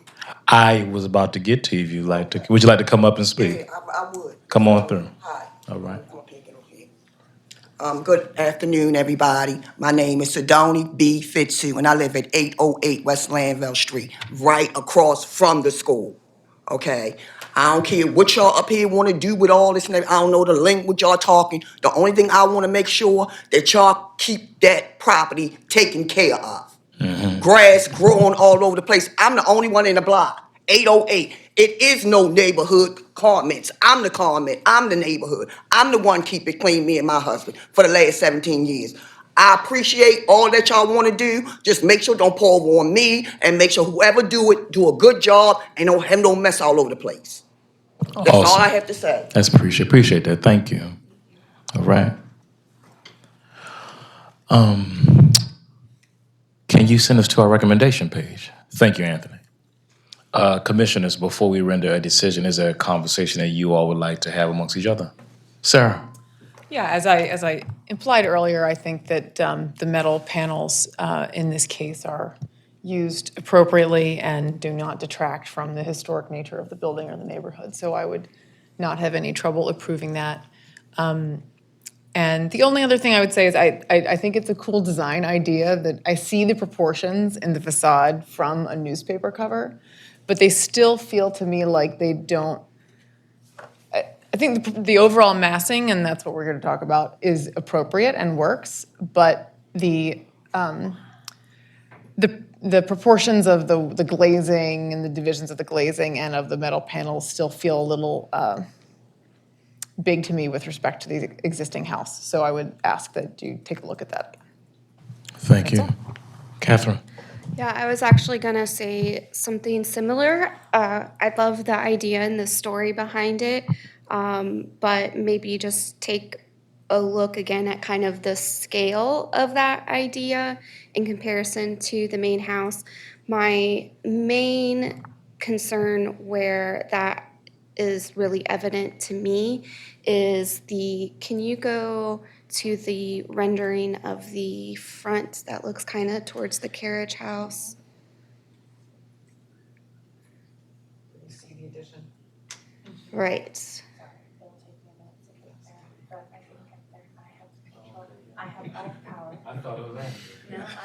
There, there. This is the one that I'm especially concerned about, right? You know, where it's standing alone and the hyphen transitions to kind of the new space. I feel like the hyphen is pretty close to being proportionally there. But this view, I think especially, is the one I'm concerned about the most, just because you have the historic rhythm of the mansion house, you have the smaller scale of the carriage house, and then you kind of have the big mass behind it that reads that way. And even though this rendering might be a little misleading because you'll probably perceive the horizontals more, I still think overall just kind of reads as a big box. And this view especially is where I think that's really highly visible. Good, okay, good, thank you. And Kip Howe, yes, sir. I wasn't gonna say anything, but then he said that. It said about the view. I actually appreciate the box and the picture window of like seeing through the project and then having that sort of object, sort of reveal itself later and kind of a surprise at the end. So I would say I commend the design team and commend that effort charities to look at evolving from the former design and going to where you are now. So I think it's done a great job. Thank you, sir. I could see it being more transparent. I just think it needs to go one way or the other. Yeah, Mr. Chair. Yes, sir. I also wanted to echo my fellow commissioners' comment. I commend the developers and the owners for the work that they have done. You are right, this has a history of coming before us. And it's clear that out of the last hearing and suggestions and comments which were made by commissioners and the response from the commission is noted and very much appreciated. Thank you, sir, appreciate it. Anyone else? Oh, Peter, I'm sorry, yeah. No, you're good. Yeah. No, I echo everyone else's thoughts. I think this design is an improvement over the last time. I like it very much. Particularly the site plan. I think the biggest problem I had with the previous iteration was the house was just swallowed by surface parking. So having that pulled off to the side, I think, is a big improvement. I still think there's too many parking spots. So if you ever wanted to reduce that a little bit, I think it would be good. But all in all, a big improvement. I still have concerns about that big window at the back of the carriage house. There's only the one photo we have available right now, and it's just really hard to read. But that looks like good brick to me. I would hate to see that whole thing blown out, especially since we've got a corresponding relieving arch with segmental arch on the front facade. It looks like a intentional design choice by the original architect. So while I'm not opposed to perhaps punching a window opening in that wall, I don't know that I would necessarily want to see the whole thing opened all the way up. So that is the only real concern I've got. Otherwise, I think, again, commend the design team on doing a nice job here. Great, that's great. Is there anyone else who'd like to contribute? Yeah, I'll just really quickly, just following with others, I think this is much improved. I do still have a little bit of concerns about the box. I will say, as Lauren was going through the presentation, this is where I had a little bit of pause. Where, like Kapow, I definitely appreciate seeing through, but it's still a little heavy to me. But one of the things that I really appreciate about the changes that you made is the ability to have better outdoor spaces. And that really just elevates the design in my mind and for what I imagine you will use the space for in the future. So while I have a few concerns about the heaviness of this particular part of the design, I do think it gave the opportunity to create a defined space and connection between the mansion and the carriage house that, I can see being used in really a great way and even in the rear. So overall, I would love to see how things develop, and especially as you're doing your landscape plan and what plant selections. I won't obviously see all that or have any input in that, but I think that is only going to enhance the spaces that you create. And just a really quick side note, just because it's kind of on my mind and on my heart, we do have the one homeowner that is here. So if you haven't connected with her, would you have a space because you are now her neighbor? And obviously, so thank you for your testimony and for kind of your stewardship over the years. But you have a new neighbor that's coming, and so hopefully 39 years. 39 years. So just that was my only other comment. But well done. Okay, great. Lauren, can you take us to our recommendation page?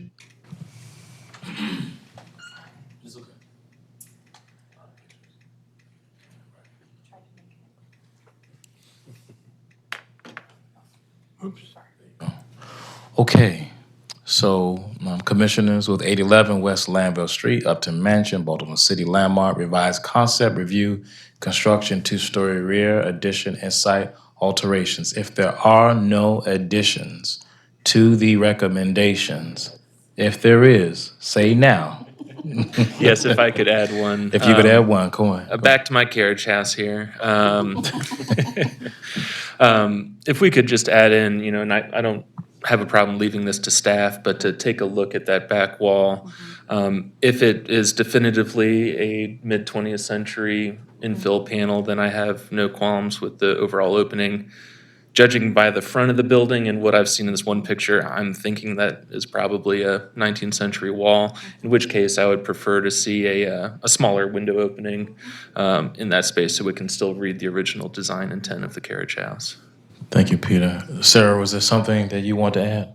I remember you said something. I was just going to revise that. Okay, go ahead. Yeah, I would like to put forth a slightly revised motion, Yes. if I may. Yes, ma'am. No one else has anything to add. So that we approve the new rear addition and site work with final details to be reviewed and approved. Do we want to see it again, though? Okay, at staff level, subject to the following conditions. Strike the first one.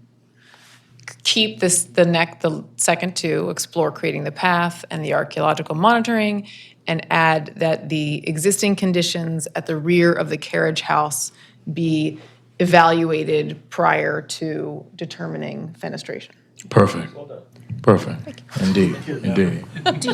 Do you want to say anything about exploring the scale? Okay.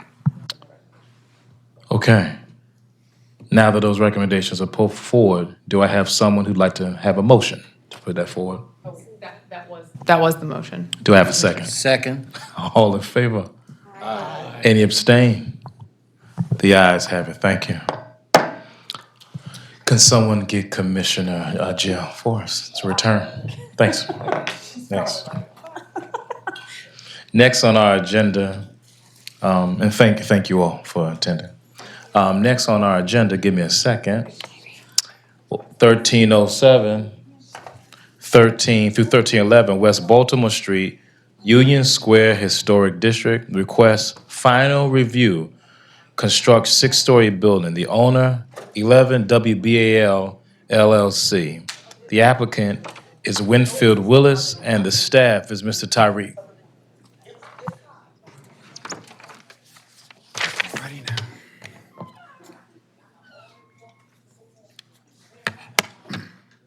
Uh-oh, still, that's my fault.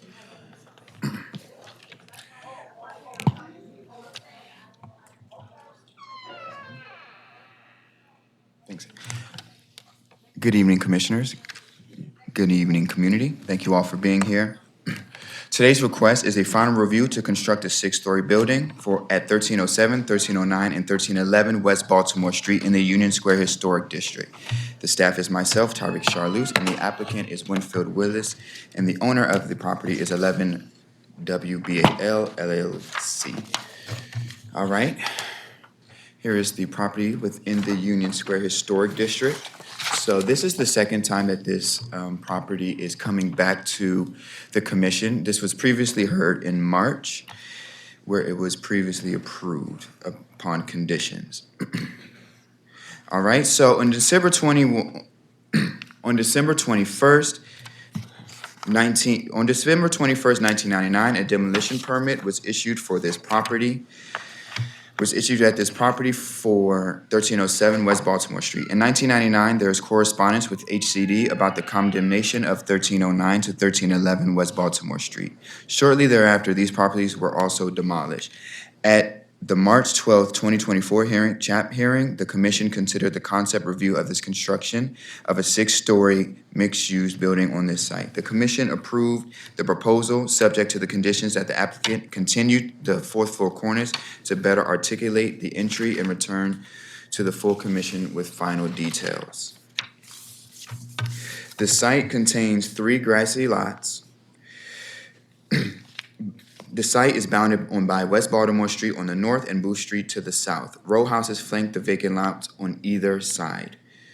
As seen in the 1890 Sanborn map, these were historically 3-story row houses that stood at 1307 and 1311 West Baltimore Street. This structure will be an infill project on West Baltimore Street, which is one of the main commercial streets in Union Square. The proposal is to construct a 6-story, 86-foot-high mixed-use structure on the south side of West Baltimore Street. The building will have a rooftop deck along the building's roof line. The rooftop deck will be accessed by an overhead structure placed along the west elevation. The building's main entrances will be on the West Baltimore Street facade, where there is a contemporary storefront at the first floor to access the commercial space and the residential areas of the interior. On the rear, the south elevation, fronting onto Booth Street and Alley Street, the building will be accessed by new doors along Booth Street. The proposal was approved in March 24 by the CHAP Commission, subject to several conditions, including the condition that it return to CHAP Commission for final review. The proposal today that's under consideration for this hearing shows slight revisions to the prior design.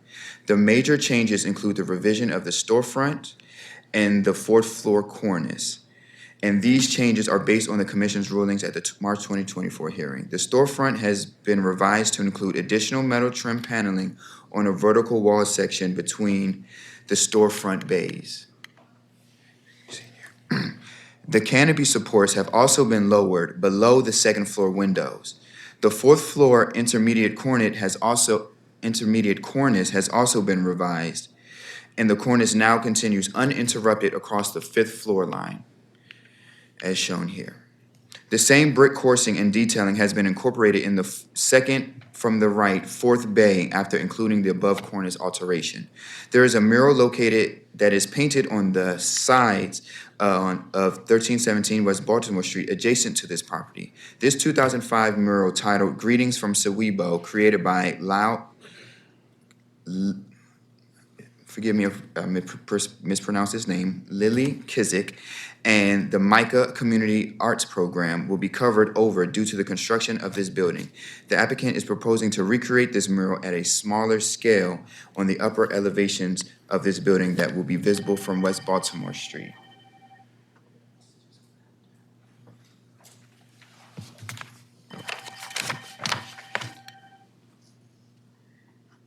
It's our mic lab. He can't over here. wait for it to stop.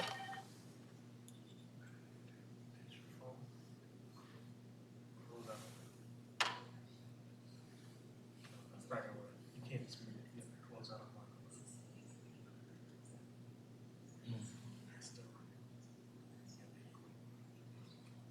Maybe they won't go back.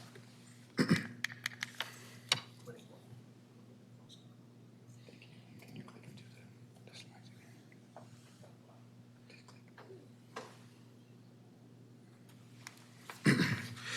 All right. CHAP staff used the following guidelines when considering this new construction. We've used 2.1, 2.2 site design, 2.3 scale and form, 2.41 building entrances, 2.5.1 doors and windows, 2.5.2 materials, and 6.2 murals. As far as 2.1, the guiding principles for new design, the proposal has incorporated many of the character-defining features of the surrounding neighborhood. The datums on the West Baltimore Street facade do not directly match with the adjacent historic structures. The proposal only includes brick up to the 4th floor, leaving the 5th and 6th floors to be clad in metal. The proposed building at floors 1 through 4 are similar in material, form, and massing and architectural features of the surrounding historic buildings and neighborhood. At the 5th and 6th floors, contemporary design elements were added with the horizontal standing seam metal paneling materials. This clearly distinguishes the new materials from the existing materials within the neighborhood. For 2.2, site design, the proposal meets these guidelines. The proposal calls for full lot coverage, which is comparable with other structures within the block. There is a first floor storefront on the facade, which is compatible with the commercial corridor. The proposed materials complement the existing architectural character of the neighborhood. This proposal meets this guideline. For scale and 2.3 scale and form, overall, this proposal meets this guideline. While this building is taller than the surrounding structures, the size of the lot allows for the presence of a wider, taller building. The revised intermediate cornice at the building's 4th floor better matches the existing character of the neighborhood. We've also used 2.4.1 building entrances. This proposal meets these guidelines. The building's main entrance is located on West Baltimore Street through a new proposed storefront, which is compatible with the existing historic character of the commercial block. The proposal includes a stick-framed aluminum curtain wall panel system storefront, which is similar to many storefronts within the neighborhood. The pillars of the storefront system rest on cast stone bases. This revised proposal includes additional vertical aluminum paneling on the pillars between the storefront bays. The 2 canopies have been separated into 3, corresponding with the 3 bays of the storefront. The canopy support cable mounts have also been relocated on the facade below the 2nd floor windows. We've also used 2.5.1 doors and windows. The proportions of solids to voids and rhythm of the new storefront mullions has not successfully responded to the vertical window muntins at the above floors. The above floors have 6-pane windows with their own respective grid. The storefront's vertical mullions do not match with the datums of the windows above. There is a horizontal mullion that runs across the lower portion of the storefront paneling system that juxtaposes the windows above and mirrors their grid pattern. The proposed cornice meets this guideline, but the storefront does not. We also use 2.5.2 materials. The proposal clads the front facade from the base through the 4th floor in brick. The dominant building material in this historic district is brick on stone base. The storefronts within the neighborhood are both contemporary and historic storefronts with wood and aluminum paneling and detailing. The storefront in this proposal includes a cast stone base with modest paneling and detailing. The storefront in this proposal includes a There is an aluminum canopy supported by steel cable supports mounted to the brick facade below the 2nd floor windows. The side elevations are clad in cementitious siding with a combination of vertical and horizontal shadow lines. Staff believes that this proposal meets this guideline. And we finally use 6.2 murals. There's a mural located that is painted on the side of 1317 West Baltimore Street adjacent to this property. This 2005 mural titled Greetings from Sewebo, created by Lily Kizik and the Micah Community Arts Program, will be covered over due to the construction of this building. The applicant is proposing to recreate this mural at a smaller scale on the upper side elevations of this building that will be visible from West Baltimore Street. These murals will not be on a primary facade. However, the murals will be placed in a location high above the street level. The locations of the proposed murals do not feel compatible with the intent of the design guidelines for artistic expression, which states that CHAP encourages the use of art as a way to engage residents, create neighborhood identity, and showcase important elements of communities. CHAP's review is limited to how proposed art installations impact historic architecture, streetscapes, and landscapes. Art visible from the public right-of-way should add to the community while respecting historic architecture and neighborhoods. While the commission doesn't have purview over the content of murals, staff believes that the recreation of this large-scale mural at a smaller scale, high on the building, won't successfully engage residents, create neighborhood identity, or showcase important elements of communities. While staff commends the applicant for seeking a solution to abate the loss of this mural, staff does not believe that adding these specific murals to the side elevations of this building meets the guidelines.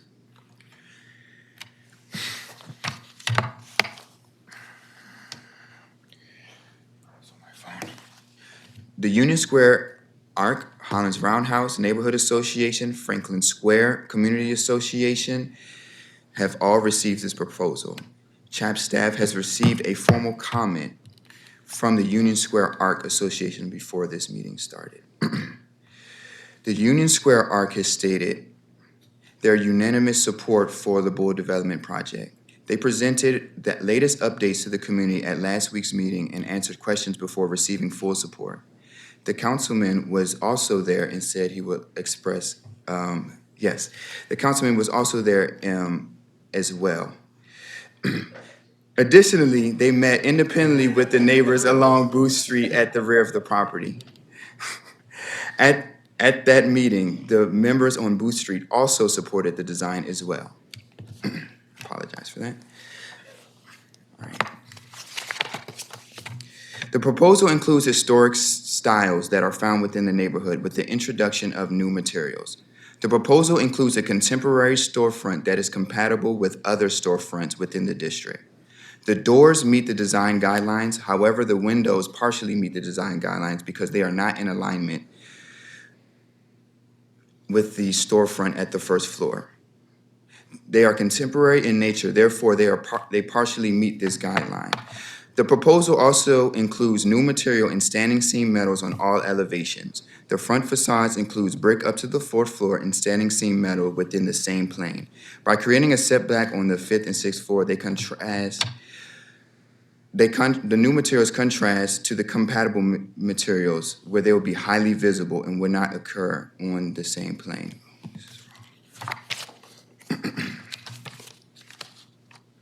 The revisions to the facade, storefront, and canopy do address the commission's comments as the previous hearing and help the building to better comply with the design guidelines. The revised contemporary storefront is compatible with the other storefronts within the district. Though the fenestration would benefit from some alteration to align with the building's elements or the windows on the upper floors. The cladding on the bottom 4 floors with brick and the continuous 4th floor intermediate cornice better meets these guidelines. One element that does not fully meet the design guidelines is the location of the proposed murals. While staff commends the applicant for seeking a solution to abate the loss of this mural, staff does not believe that adding these specific murals on the side elevations of this building meets the design guidelines. Staff recommends that the applicant contact the artist and the Public Art Commission and work with them and the Community Association to develop a resolution. For staff's recommendation, staff recommends approval with the following revisions. Align the first floor storefronts and vertical mullions with the windows in the upper stories. Relocate or remove the proposed murals. And the final material details and signage to return to CHAP staff for approval. Thank you, Commissioners. Tyreek, thank you. Commissioner, do you have any questions for Tyreek? Okay. Well, we do have the owner here, Mr. Winfield Willis. Would you like to come up?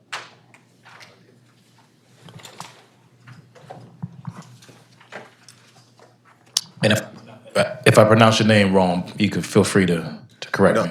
No, it was correct. I just want to say thank you for everybody taking a look at it again, and for your comments in the past and the comments that we'll receive today. And I appreciate the community support as well. Sounds good. Sounds good. Commissioners, do you have any questions for Mr. Willis? Okay, thank you, sir. Thank you.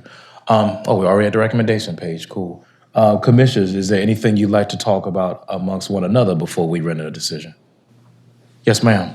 I have one question, and maybe my fellow commissioners remember, that one. I feel like there was some discussion about the side elevation. I don't know why there's one part that's vertical. They were trying to break it up. That's what they said last time. We did ask about that. Okay, I thought there was some discussion. I just couldn't remember exactly what was said. Okay. I think it didn't go all the way down as far last time, but. Yeah, so I guess the only thing that I was gonna bring up is that the top of the roof in the elevator tower, kind of traditionally with buildings in the city, usually there's kind of a break or a continuance of the cornice line there. It's probably not that big of a deal, and maybe I'm overthinking about it, but I'm thinking about how much taller this building is when you're neighbors as you're driving up the street. But I don't know that any of my fellow commissioners have any issue with it. Okay. If there are none, I have one more comment. go right ahead. On the front, I think that I know we talked about the entry last time, and I think that it's looking pretty good. I would just suggest only utilizing pin lettering above the canopy at the entrance and not also at the cafe. The cafe can have signage down lower in the windows, and that will just make it very clear where the entrance is to the building. Oh, okay. Okay. Lauren, is that something we'd have to put in the recommendations? No, because signage wasn't Goes back to included. staff. Oh, understood. Okay. So that'll be staff reviewed would at keep that in staff mind. level. Review the staff up, When you see okay. it. And I do agree with Commissioner Good about bringing the cornice line on that elevation. I don't forget which side it is, just to kind of have those top pieces, just to regularize the cornice line. So just some sort of horizontal element there would be nice. Peter, I thought I saw your hand up. Were you good or? Yeah, I just wanted to gauge people's thoughts on the murals. I for one, am not bothered by them. Is that something that we want to include in the recommendation or no? I think that, by putting them up high on this building, which is so much larger, am I correct in thinking that the existing mural is on the face of one of the adjacent buildings that's getting covered? Yes, that's what I remember seeing. Right, so, yes, thank you. It's so much more prominent up there, and it just looks less, do we paint murals on the hardy panel sides of new, taller buildings? It just seems like you can't maintain it, too. I mean, you're gonna have to get up there on a bosun's chair. I feel like the mural tradition is what we do to these sides of buildings when the adjacent structures come down, so I don't know, I think that the recommendation to reconsider that is well-founded.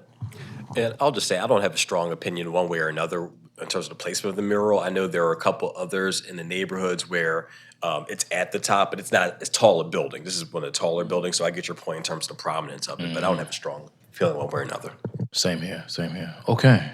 If there is or are no other comments, Catherine. I have one more question. This is actually for Tyreek. Yeah, no. If you can go to the recommendations page, it's a question on your recommendation. When you say align the first floor storefront vertical mullions with the windows in the upper stories, does that include adding a kind of a column base where it's basically missing on the left-hand side, or no? No. So the current, you can see them here.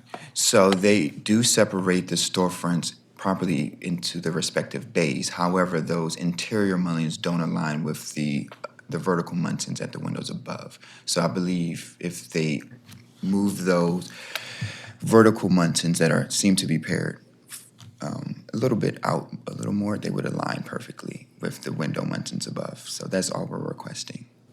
Does that bother anybody else that there's not kind of a resolved base there?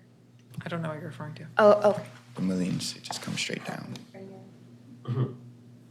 Yes, that works. That aligns with the brick opening, right? Yes. So those 2 mullions align with the edges of the window opening. but I these think I see what the interior- issue was there. I think that if they aligned those first floor mullions with the ones above, you'd have too many skinny ones. Exactly.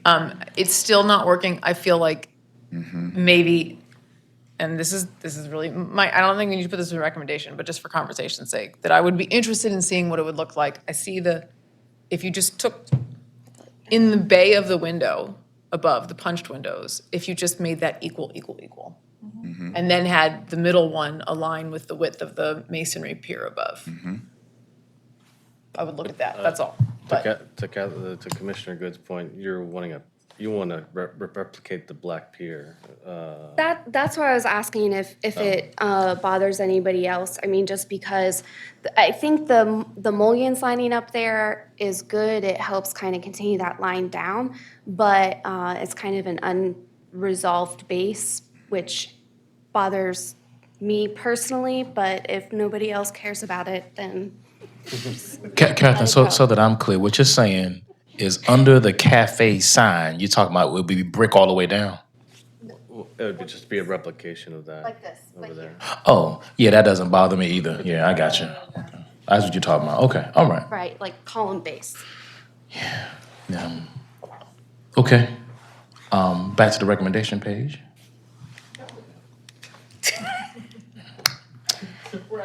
1307 through 1311 West Baltimore Street, Union Square Historic District. Final review, construction of a 6-story building. Do I have a motion to put the recommendations forward? So moved. Do I have a second? Second. All in favor? Aye. Any abstain? Any opposed? The ayes have it. Thank you, Commissioners. Thank you, Tyreek. This will conclude our hearing. hold on one sec. Yes, Sorry, yes, yes. sorry. Okay, just the one thing that I wanted to suggest. Yes. Since, as we mentioned at the lunch table, was that since there has on several occasions been confusion by attendees at the hearing about which paper they're supposed to sign in Oh, on yes, to yes, speak, yes. that we create, if this makes sense, one sign-in sheet that has a check mark column for each project that's going ahead, each property, and they can just check off which property they want to speak for rather than having to do different pieces of paper. Sarah, thank you for sharing our conversation. Yes, let's do that. Let's look at that recommendation and cool. Are there any announcements that anyone would like to make? Any old business? Any new business? I call this meeting to a close at 3:33 p.m. Everybody have a great evening.